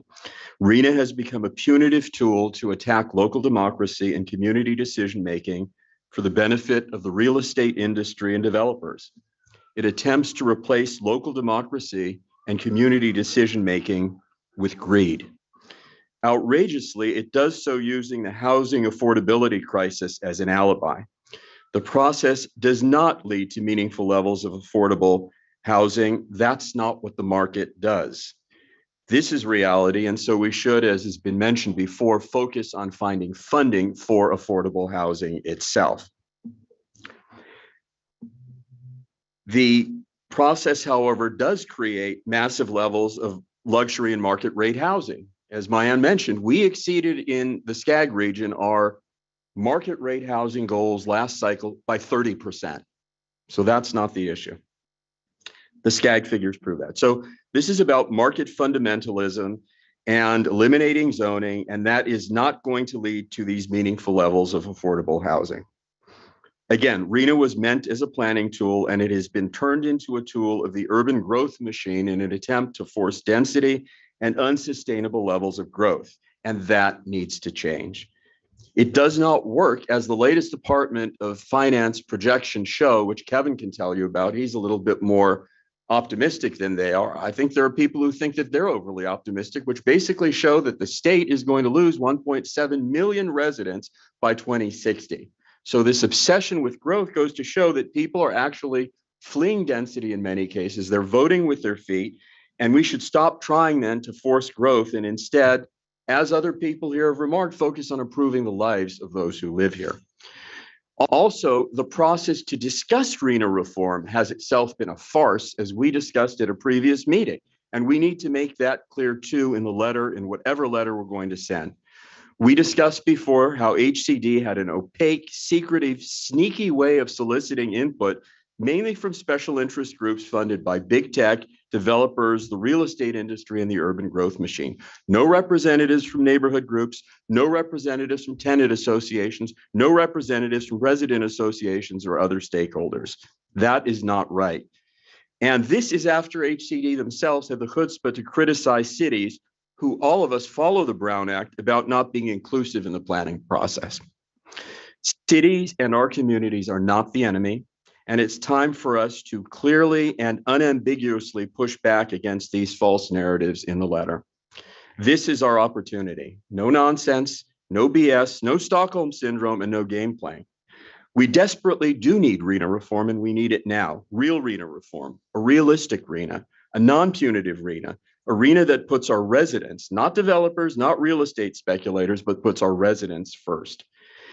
And we also need, probably, as I mentioned before, to discuss robust anti-speculation housing policies if we care about affordability and home ownership for real people and first-time home buyers, as we see private equity and speculators and other people trying to snap up property. If you didn't see what happened in Maui after the fire, where articles say that now opportunistic real estate developers are calling people trying to buy the land on the cheap, this is indicative of sort of the situation that we are in.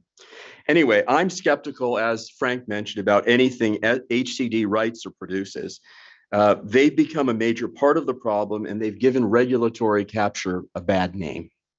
Our response in our letter should incorporate this. The message we send to Sacramento politicians should be clear and unambiguous. Now, that said, I do want to comment on a couple of the specific points.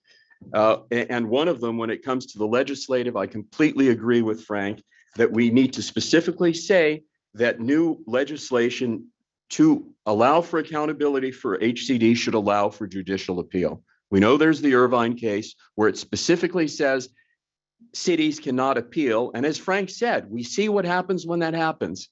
They just say, well, we don't care. We need to specifically call out and ask for the ability for not just cities, but for MPOs.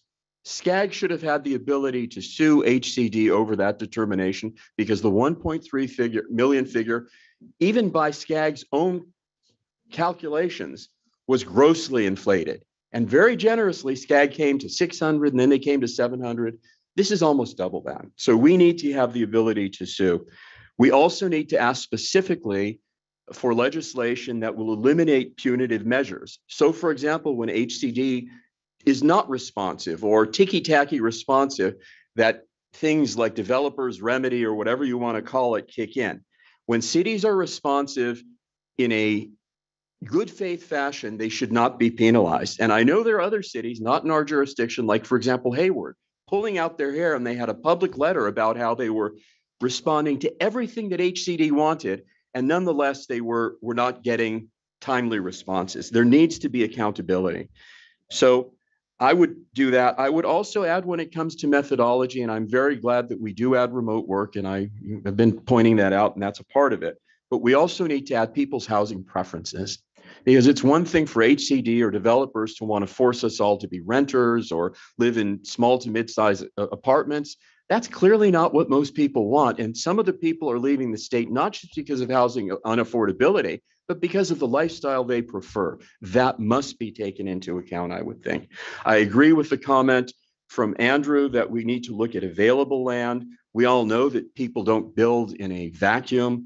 I think cities are all in different life cycle stages. Some cities have different levels of maturity, and one size fits all prescriptions do not work. That's called urban planning. And I think it needs to go back to what RHNA was initially supposed to be, which was an urban planning tool. So one last thing is I think we need to, when making these plans, we need to specifically call out the cost of added infrastructure that cities would be required to do.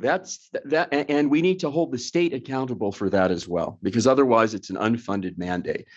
It's not discussed anywhere in the process.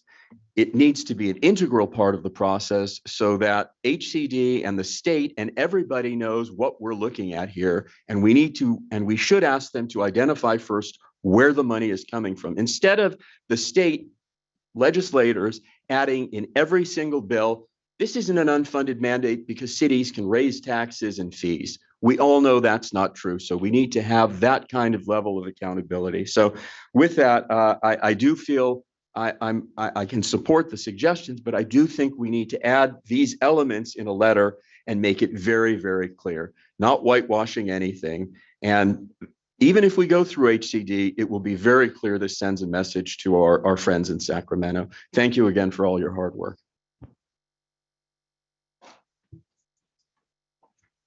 Thank you, Mr. Marish. Turning to our members who are attending remotely, I'll be calling on Jed Liano, then Wendy Bucknam, and then Kathleen Kelly, and there are others after them, but those are the first three. So Mr. Liano, you're up. Thank you, Mr. Chair. I have a question for Ms. Johnson, and I apologize if there was an explanation that I didn't follow. Can I please understand what is the impetus for the proposal to extend the RHNA allocation for numbers that were calculated under the category unmet need or existing need, to extend them into 1.5 cycles into the future? I mean, the reason that and just to give you the basis for my question is this is an 8-year planning cycle, and the intent of the law was quite clear, is that not only do we need to account for future growth, we are gravely behind. And so if we are to get serious about frankly catching up, we have to do so now. And so I'm concerned that extending the existing unmet need number into 1.5 cycles kicks the can further down the road and expresses frankly a troubling indication of our seriousness about catching up. So I would just like to know what was the basis for that recommendation. Sure. So the general concept behind it was that existing need is built on decades of not meeting housing needs. So it's kind of difficult to expect that decades of unmet need can be met within an 8-year planning period. That's the general concept behind it. Okay. I understand the explanation, but I strongly urge this committee to reconsider that recommendation. We're decades behind in planning. We are, by any metric of data analysis, and the most recent that I can refer to is the Weingart Foundation's Committee for Greater LA, indicating that we have a shortfall of no less than 500,000 affordable housing units just in LA County alone. That's not even the entire SCAG region. I don't know how we can indicate a good faith seriousness about tackling the crisis if we're saying that we are okay with zoning these units over a 12-year period. Frankly, even the sites that are being zoned now, if you are just now beginning the process and the parcel has just been rezoned, it will be years before an actual affordable housing development actually comes to fruition. Just going to TCAP to get tax credit funding If you don't get it this year, you're back in 6 to 9 months. Just trying to put together bids in the face of an increasingly volatile building environment. I struggle with saying that we will get to the existing unmet need in 12 years, and I hope that we'll reconsider that position. That's all I have. Thank you, Mr. Chair. Thank you, Mr. Liano. Wendy Bucknam. Thank you. First off, I just want to comment on what was just stated, and that is, it is unrealistic to think we can make up for those decades of being behind. And I want to remind folks that when it comes to the affordable building, it's not that cities haven't zoned. We don't build it. I mean, I know everybody knows that, but I had to say it out loud. We are not getting projects or builders that are coming to us with the proper funding on sites that have been in our city alone, the last 2 RHNA cycles, where there's been hundreds of sites that haven't been built because the money isn't there. So it is not the city's fault or SCAG's fault that the unmet inventory is where it is. It is because the builders build and they have to fund this with the funding that's available. Into an earlier comment, that needs to be looked at as part of this solution.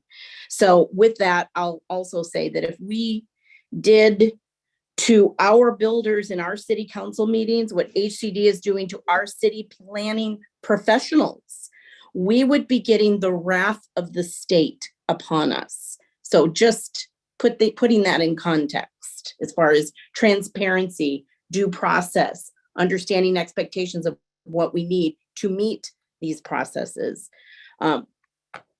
Those comments I have, but specifically to recommendation number 1, I totally agree with this recommendation. And I just have a general question on the structure of the letter and whether there could be an explanatory narrative in the letter to put some of the recommendations into context. For example, recommendation 1 talks about existing RHNA need and the importance of extending the planning across multiple RHNA planning cycles. This goes to the comment that was just made. So to strengthen this recommendation, we could, for example, include some information on how enormous SCAG's existing need was and how it equals more than 838,000 units, or 62% of our total RHNA of 1.3 million units. Perhaps this would help to really kind of explain the importance of allowing jurisdictions to tackle this existing need across multiple planning cycles. So perhaps that suggestion could be incorporated to address that. And then on recommendation number 2, I do support this fully. And I want to know what the basis of, and I want everyone to know this is actually the basis of why OCOG filed its lawsuit. So there's that. On recommendation number 3, SCAG has implemented its own advisory panel of experts in development of the region's growth forecasts and its transportation models. And from the perspective of a SCAG member agency, I feel that the recommendation to also create an advisory panel of experts for HCD's RHNA process would provide a level of independent and unbiased third-party assessment that would actually potentially benefit that process. And then I'm going through this fast because I see the time and I want to respect that other people may have comments. On recommendation number 7, I do agree that there's a value to provide some additional time for the RHNA appeals process. And having sat through 50+ hearings, and I hope that some of the proposed recommendations such as number 12, to develop a SCAG guidebook on how to navigate filing an RHNA appeal will help both SCAG and also those member agencies that really struggled when they were doing their appeals. Like they didn't know they had to provide X, Y, and Z to show what the water district was saying about providing water to this particular site. That's one example that I can think of off the top of my head. And because they didn't have the sufficient document, it couldn't be utilized. I still supported their efforts, however, and understand where that is. And then I just wanted one explanation. Can you explain the intent of your qualifier in this particular recommendation? Specifically, what do you mean by provided there's sufficient time? And trying to identify where are the constraints for that? And are you thinking about the amount of time that we have, or maybe you can explain that? Yes. So currently, state law does allow for the RHNA appeals process to be extended by 30 to 60 days for filing appeals, hearing appeals for the process. And I did want to acknowledge staff also had some difficulty in ensuring that we could write all the staff reports and respond to them in a timely manner, and then hold 3 weeks worth of appeal, 1 hour each. So about 47 appeal hours in 3 weeks to meet deadlines. So this would greatly help staff and jurisdictions and the board of the RHNA Subcommittee and Appeals Board to be able to process all of these appeals. Okay, thank you, appreciate that. And I get it, that's right. Those were, you had all those reports and those 1 hour timeframes. Thank you. On recommendation number 10, it looks basically that this is the same recommendation as listed in number 6. And could you explain the reason for having a somewhat similar, same recommendation in 2 places? And maybe I'm not seeing the nuance here. Could you explain that? Sure, I'm just ensuring to get you the right answer. So basically, this would require that SCAG at least start the process now of ensuring remote work, but also that SCAG in its 7th RHNA cycle methodology also consider remote work. Okay. So it would be in 2 different actions. Okay, thank you. And then on item number 12, I fully support creating a handbook on this process, as I mentioned, and I do hope that this will address those frustrations. I do recall that some jurisdictions were concerned over a lack of willingness or perception. I'm not saying that there was, but there was a perception to help on individual local jurisdictions tackle on how to navigate this appeal. So others were upset with finding out that after they'd filed the appeal that no additional materials were allowed to be submitted of some key documents. I alluded to this earlier, but so I think this is going to be an excellent resource, and I'm very appreciative of this particular recommendation. Hang on. I made some notes as I was going through this. On recommendation number 13, this recommendation focuses on the role we would like HCD to champion to address the challenges that the building community faces in housing production. Is there a companion role that potentially SCAG can undertake that should also maybe be included in this recommendation? And I think this speaks to a comment earlier about making sure we're maintaining local control, which is why I bring that up. Yes, SCAG staff is currently evaluating a potential process. It's just, it would be different from the current RHNA reform process because it's not a codification or a state requirement. Sure. Okay. And then on the ones that we didn't take any action on the appeals process should be meaningful and not perfunctory. So in having served on that appeals board, I think that the early recommendation on the handbook will definitely help with this. And I think I get why you didn't include it. And I just wanted to I think that's a good choice. And just a quick comment on that. And then on the methodology, one of the on the RHNA methodology and areas that fall under the California Coastal Commission, I just want to expand on that a little bit, and maybe some others that are in that area that maybe on the call might want to speak to this. One of the comments I did hear in that process is a concern raised by some of our member agencies who have land in the coastal zone. And sometimes because it's very far up a waterway, that is impacted by the Coastal Commission. So it's not just in the coastal zone. I just want to make sure that we understand how far reaching the Coastal Commission can be in this issue, and there is some conflict in being able to address housing because of this. So some of our members with experience, I'm hoping, will speak up on this. And I was encouraged to hear at the LCMC that we would potentially take a look at this a little bit further. And I would like to propose that this issue, and at a minimum, be kept on SCAG's radar for RHNA reform, and that SCAG explore this issue as a seventh RHNA cycle issue as we move along and reconciling these really, state agencies that are in complete conflict with each other. I'm going to leave it at that because I feel like I've talked too long, and I think others have addressed some of my other concerns. Thank you.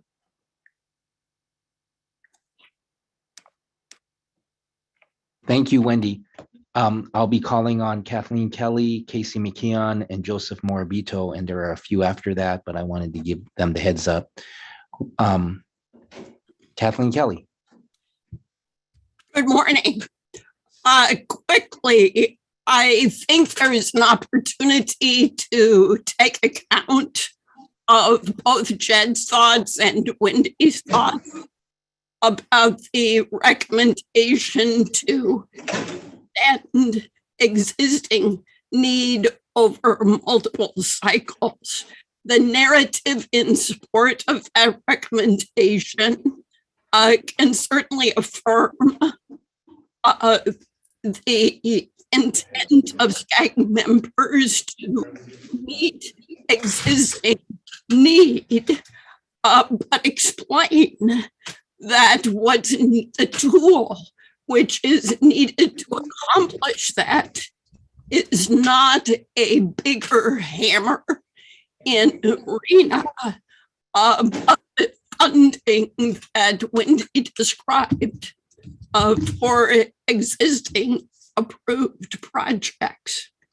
The question I want to ask has to do with the very real probability of further development in some areas being foreclosed because of lack of access to the water supply necessary to support that development.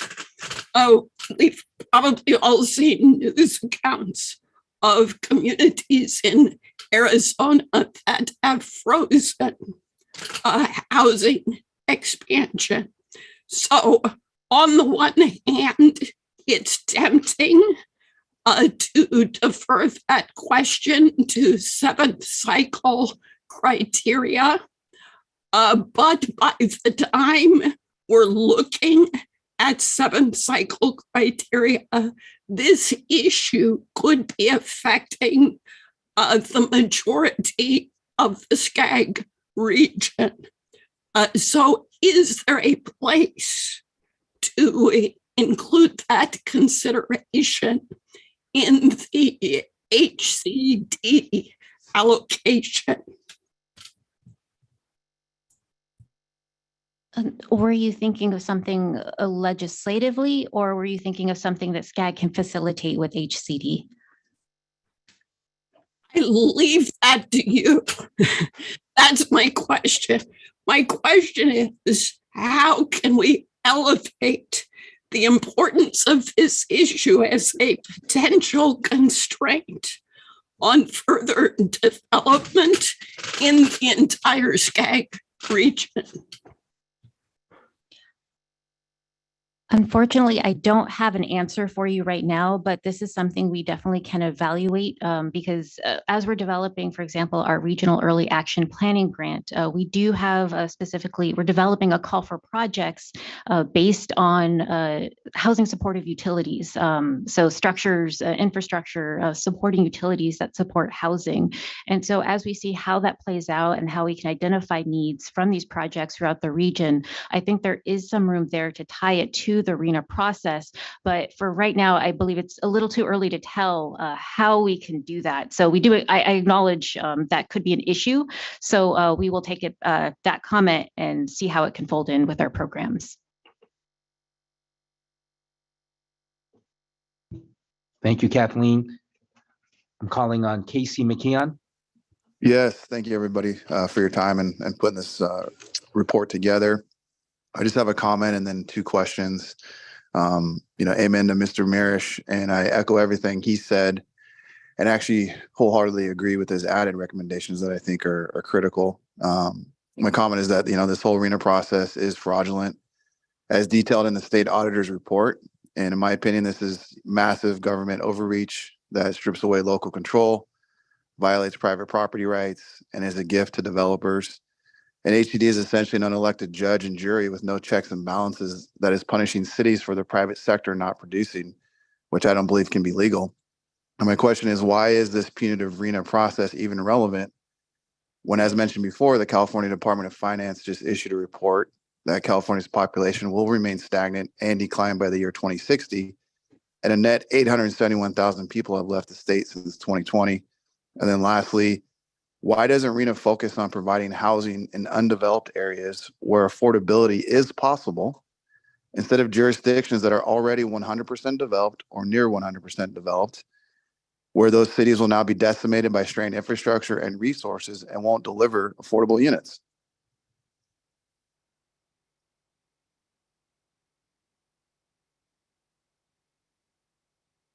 We're taking notes on those. Right. And so we do have a methodology that we do implement because it was adopted by our 6-cycle RHNA Regional Council.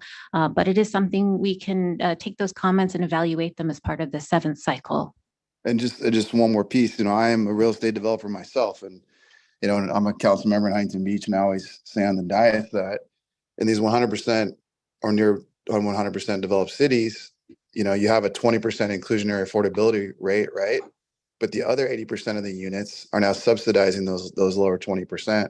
And those 80% units are top of market rents, and they drive up the rents for the entire city and make the entire city more unaffordable for those 20%. When if we encourage growth in undeveloped areas, you can actually deliver affordable units, right? It's I know it's supply and demand, but it's also the high price of real estate, and especially in coastal cities. So, you've got areas like the high desert, Victorville, Hesperia, that are dealing with the Joshua Tree. They want to develop. San Bernardino County wants to develop. They're not allowed to because of the Joshua Tree. They're burning out some other issues. We should be focused on encouraging growth and development in those undeveloped areas, creating jobs, infrastructure, police force, fire, public safety, all those services, instead of straining all these already currently developed cities. And now you're going to be turning over all our commercial sectors, our industrial corridors, getting rid of our small business, our jobs, to create high density housing instead of encouraging growth in undeveloped areas. So I really want to focus on that if possible. Thank you. Noted. Thank you, Mr. McKeon. I'll be calling on Joseph Morabito, David Shapiro, and last Jed Liano.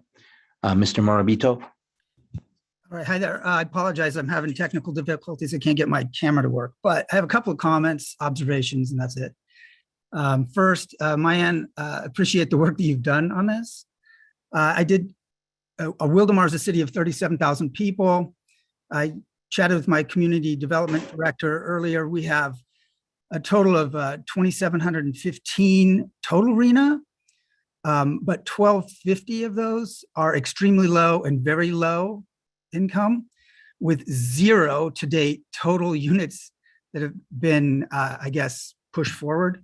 And of our total RHNA, only 94 of the 2,715 are his term total units to date.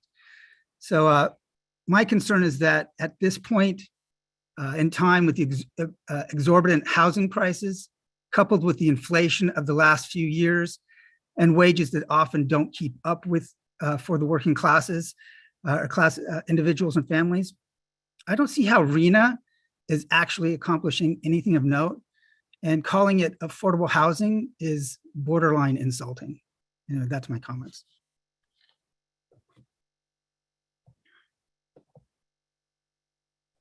Thank you. Noted. Right, Mayan? Yes. Thank you, Mr. Morabito. Okay, David Shapiro. Thank you, Mr. Chair. And I wanted to thank Mayan and staff for all their hard work in presenting this and bringing this forward to us. I'm given the time, and I know we have an additional item to cover.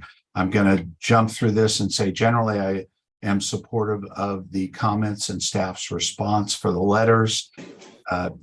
Particularly, I wanted to comment on item 8. I didn't believe the assumptions were necessarily accurate post-COVID. I know that's been brought up, and staff's response I agree with, and that needs to be reconsidered and changed. And others have said that. I think it's item 26, and I hope I got that right, referring to the more financial resources for additional potential development or discussion. And I want to agree with John's comments about tying in possibly infrastructure as well to that conversation, bringing in additional funds for infrastructure, for additional development, getting some help from Sacramento in that regard if we're going to be developing. And I'm going to agree briefly with Frank, John, and Jed, even though they may have had some different intention. They all talked about, and I agree with, the need for affordable housing here, not just regular moderate housing or moderate income housing, but affordable or lower income housing is a goal for all of our regions. I think there's very few exceptions in that regard. I want to just say great comments by everyone. And we did have a group that went up to Sacramento and met with our legislators, met with our senators, assembly members, and talked about RHNA reform and what we could do in that regard. And a lot of them were very amenable and open to proceeding forward along those lines. So that's something we as a group and individually can continue to push, not just through the letter or what we're going to do here. I just want to tie in one last comment, which is, I believe, and I don't know the number, maybe it's number 3 on the comments. I'm not sure how it would tie in, but brought up with the capacity and available land. There's really a tie-in. It was brought up before in the military base, and I know that's one option. Wendy brought it up with the Coastal Commission or outlying areas. In my COG in our region, which is Westlake, Agoura Hills, Hidden Hills, Malibu, and Calabasas, we have issues of open space, permanent open space, national parks, state parks. In our city alone, our city has 44% dedicated permanent open space that we can never build on, never even consider. And we're a small community.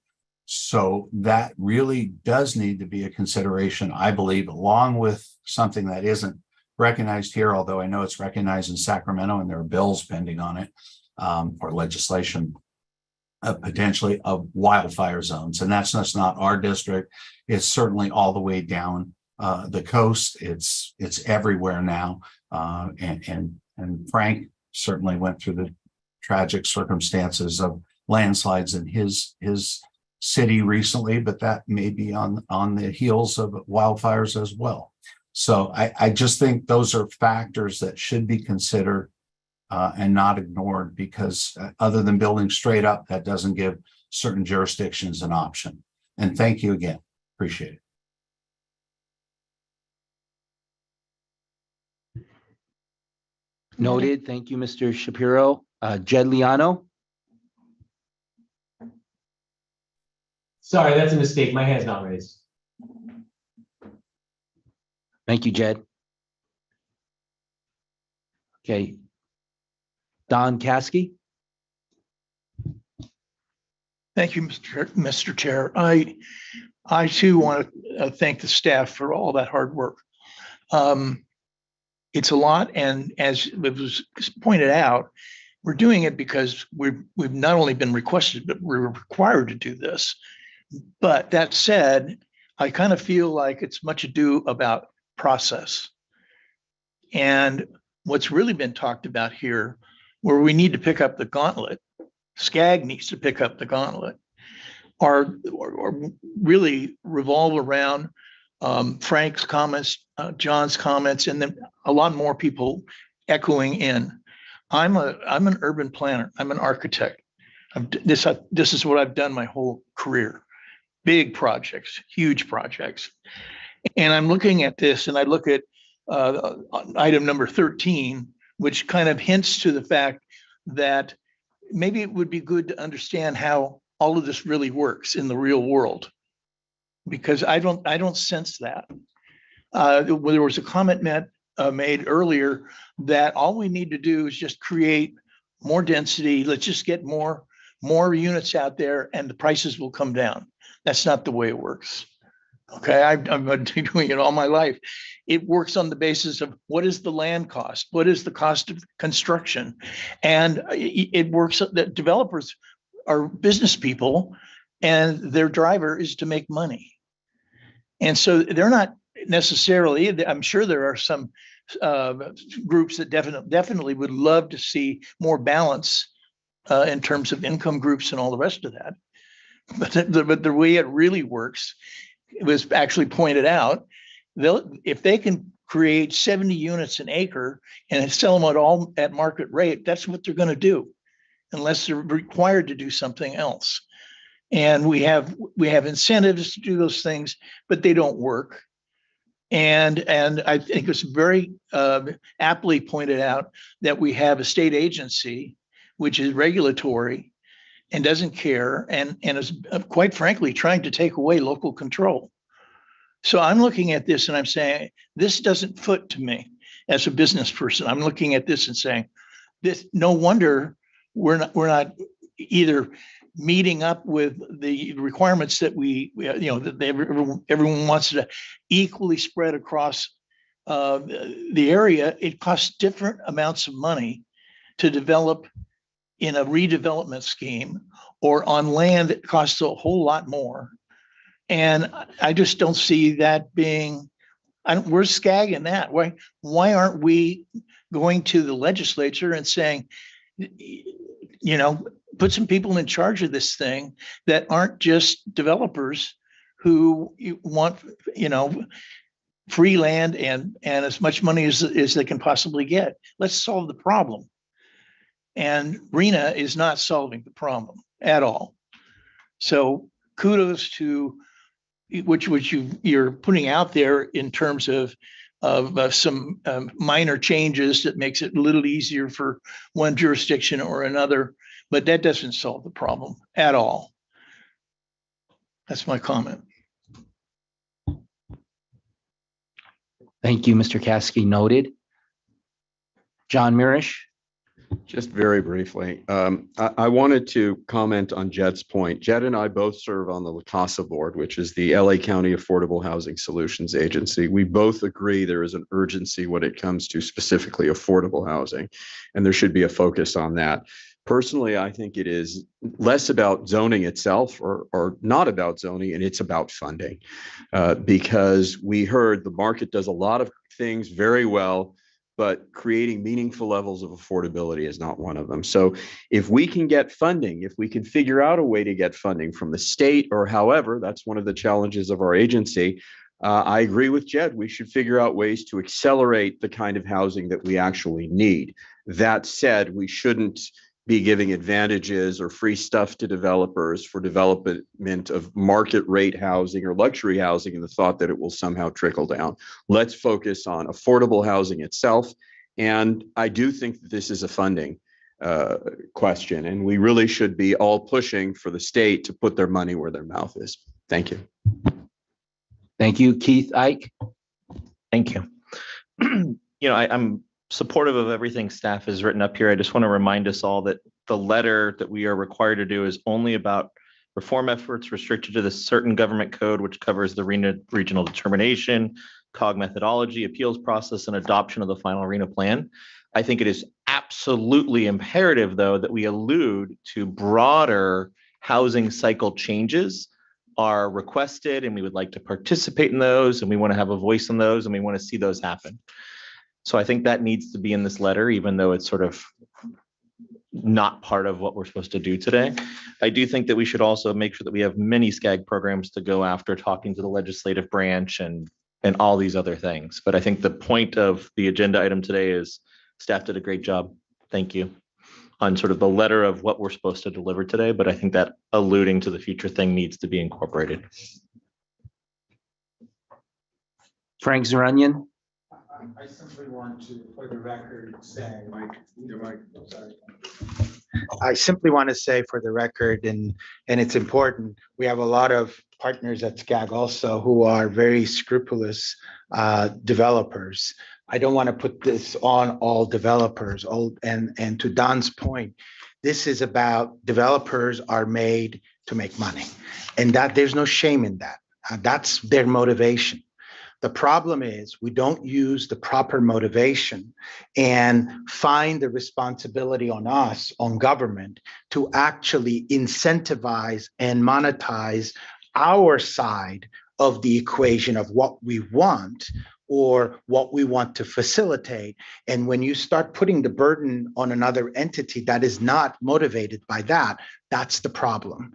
And the problem that we always, the definition of insanity, you all know, right? Doing the same thing all over again, expecting a different result is what we have been doing now for the 20 years I've been around this. And it's always the same. And the problem is because we don't address the underlying problem. The underlying problem is the state needs to step up and incentivize the building of affordable units. The private sector is not motivated nor incentivized enough to come and build these units. And it just doesn't work that way. So until government understands the motivation of the sectors, we're going to have the same problem all the time and repeat the same mistakes over and over again. But developers are not necessarily the problem. And there are some very good developers who have been around SCAG and supported our cities and have done great work in our cities. It's just that they're not organized to do that. Noted. Thank you, Mr. Zeranian.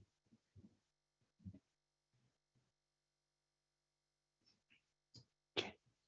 So I'll be calling from our virtual attendees, Casey McKeon, then Kathleen Kelly. Casey McKeon, please. Yeah, just one more point I wanted to make. As you guys are talking, like as I mentioned, I am a real estate developer and I build retail projects across the country. And I will tell you that California is by far the most expensive state to develop in. It's almost double. And that's based on a lot of factors, obviously, the valuable price of land, but also just really over and heavy burdensome government regulation. And that's all borne by the developer, which then passes that on to the bottom line, which is ultimately borne by the end consumer. And so that's something we also need to look at as well, is there should be some regulatory reform. If we truly want to deliver affordable housing, these overburdensome California regulations are, like I said, making these projects double. And that is borne by the end consumer. So that's one thing we need to look at as well, in my opinion. Thank you. Noted. Thank you, Mr. McKeon. Kathleen Kelly, you're up.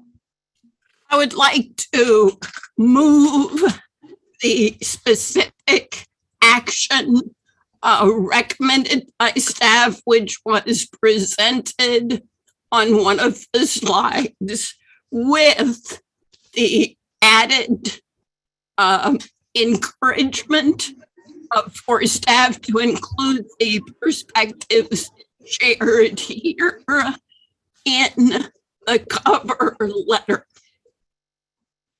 Joseph Morbido, second. Missed it.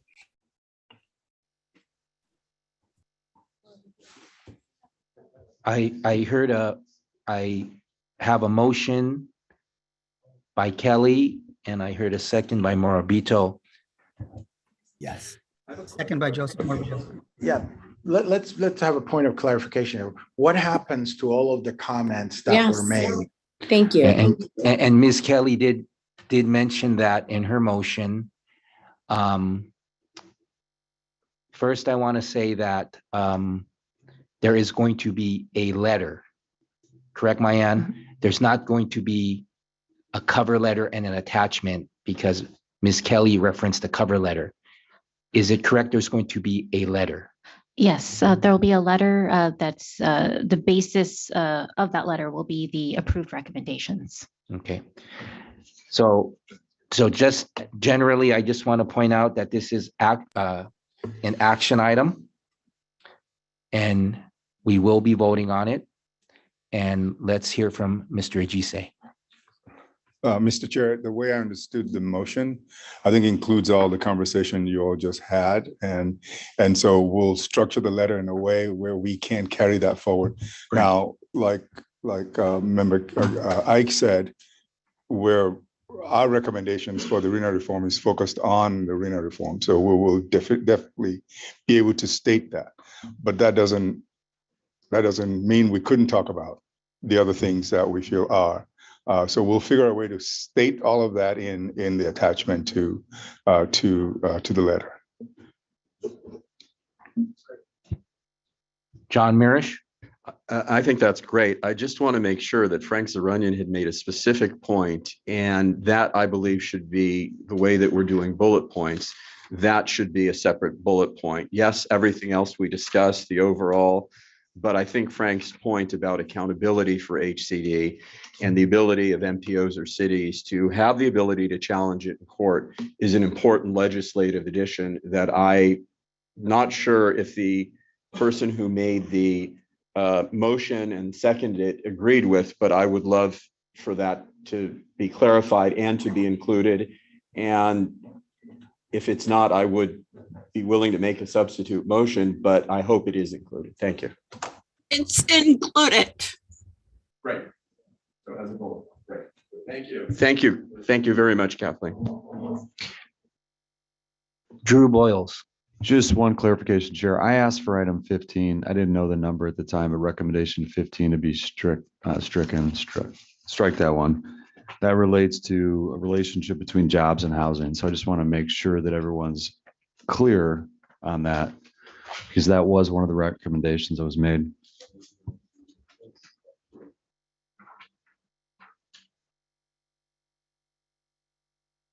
You've noted that, Mayan? Yes, Mr. Boyle's and just comment. for clarification, it would be cell number 15 in the matrix. Okay. Surega, Andrew Surega. Thank you, Mr. Chair. So I just have one kind of overarching concern is that staff had a recommendation based on the things that they put forth. There was a lot of things said today. I just have a concern voting to approve a letter that I haven't seen the final version of.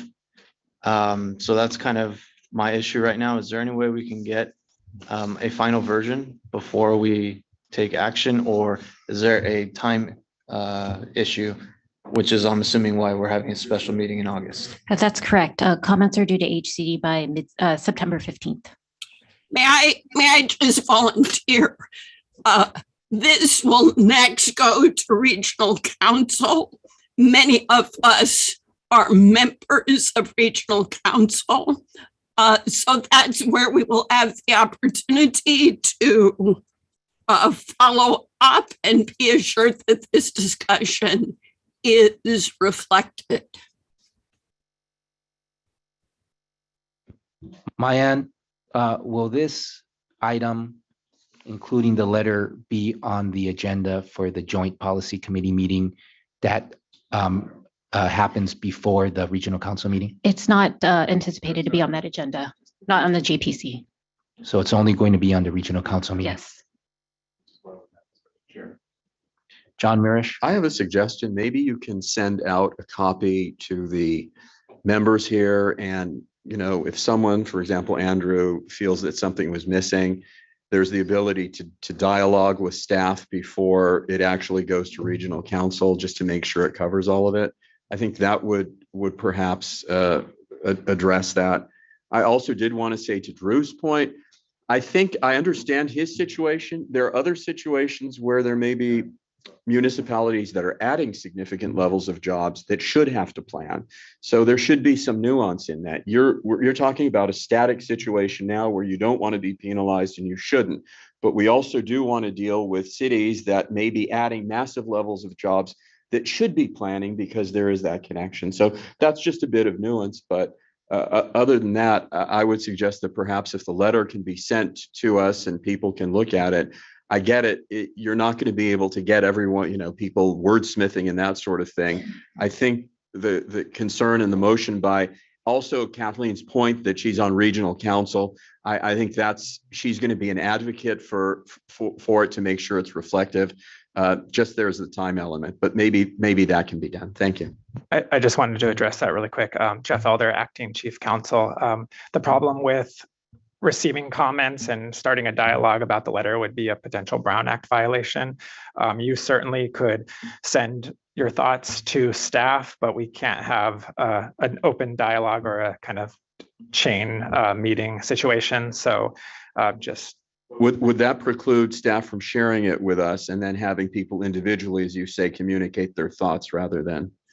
As long as there's not a serial meeting. Yeah, the issue would be avoiding a serial meeting, obviously. Okay. And if we're all everybody's sending comments on the same topic and staff is addressing those. Can they do it individually? They could do it individually and they wouldn't be able to respond because then you're turning into.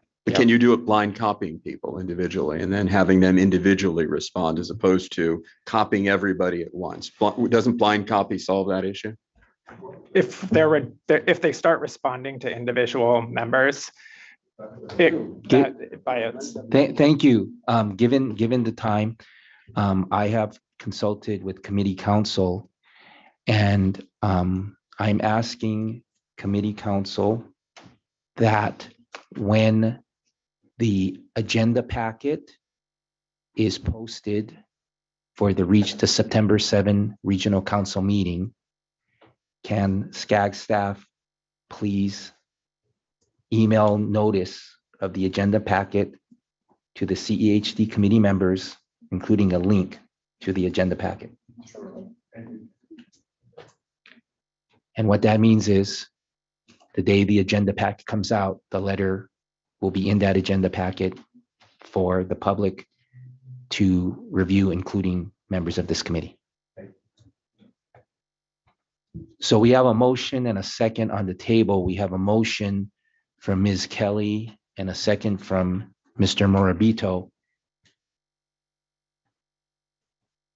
Any other comment from any of the members? Gary Boyer, please. Frank, if I could just clarify, there is an opportunity for anybody that's on this committee that is not a member of the regional council to log into the regional council meeting and speak at the public comment period?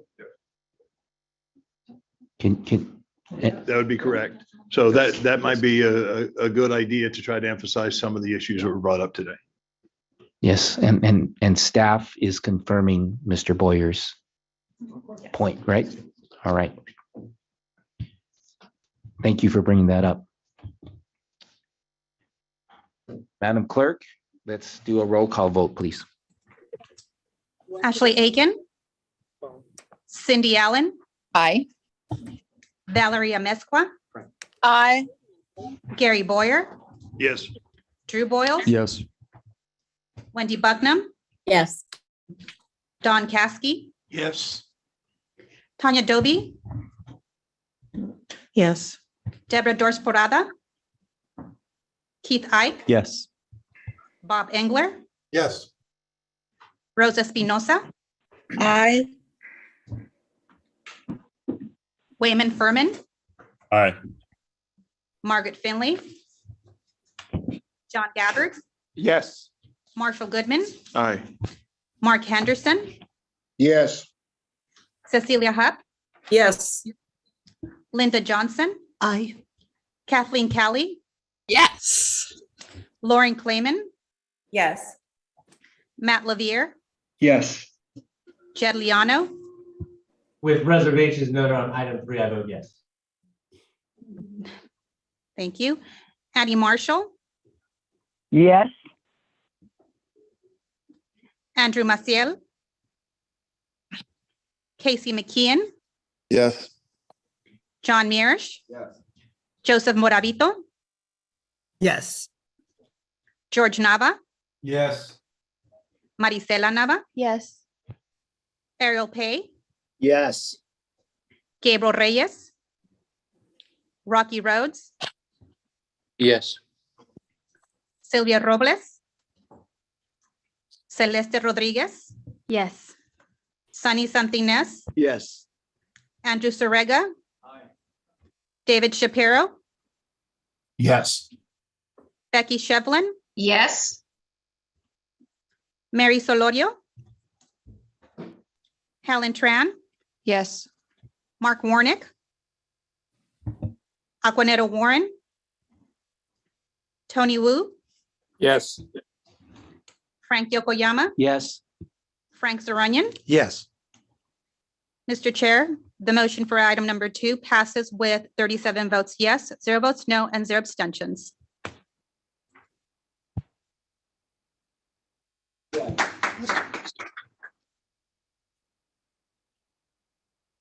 Okay, thank you to the committee.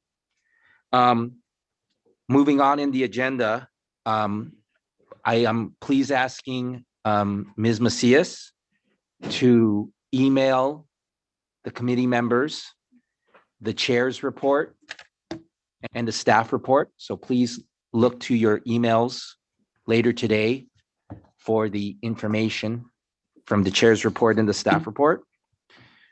Moving on to announcements. My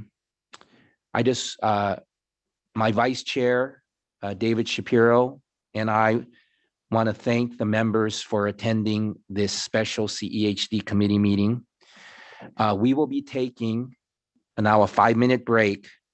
Let's make that a 3-minute break. Let's take a 3-minute break. I invite our in-person members to help yourself to a Mendocino Farms lunchbox in the executive lounge. Return back here within 3 minutes so we can hear from SCAG Chief Operating Officer Darren Chidsney. Members participating remotely, I welcome you to stay on and join us for a virtual lunch. Let's see everyone back here in 3 minutes.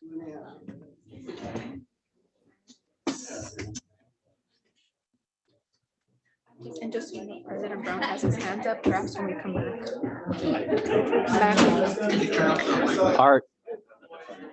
Art, we'll call on you at the beginning of the agenda, the presentation to address the group.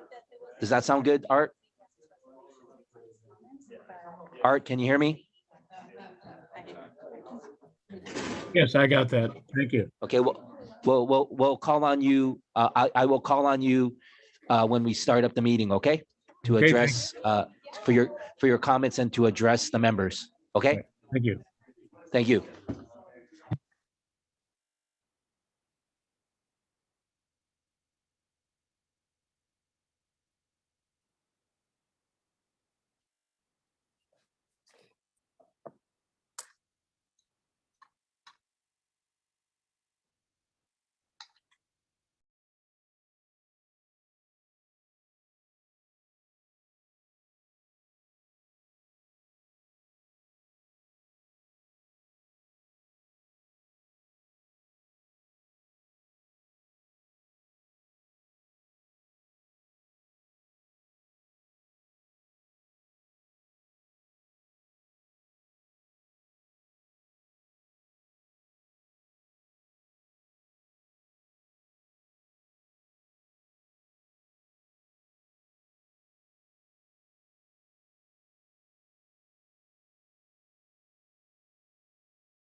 If you want, we could switch halves. You're good? Okay. Just wanted to, yeah. It's a not so fried chicken sandwich.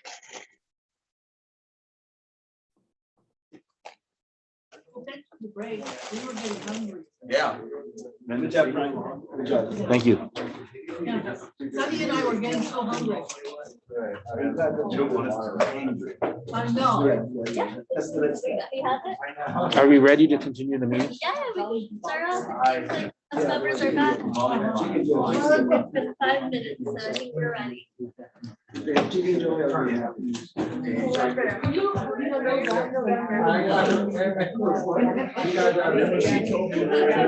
Okay, we're going to be continuing the meeting. We're going to be continuing the meeting. And I want to thank again all the members who are still here with us to continue this important information item. And I'd like to thank SCAG for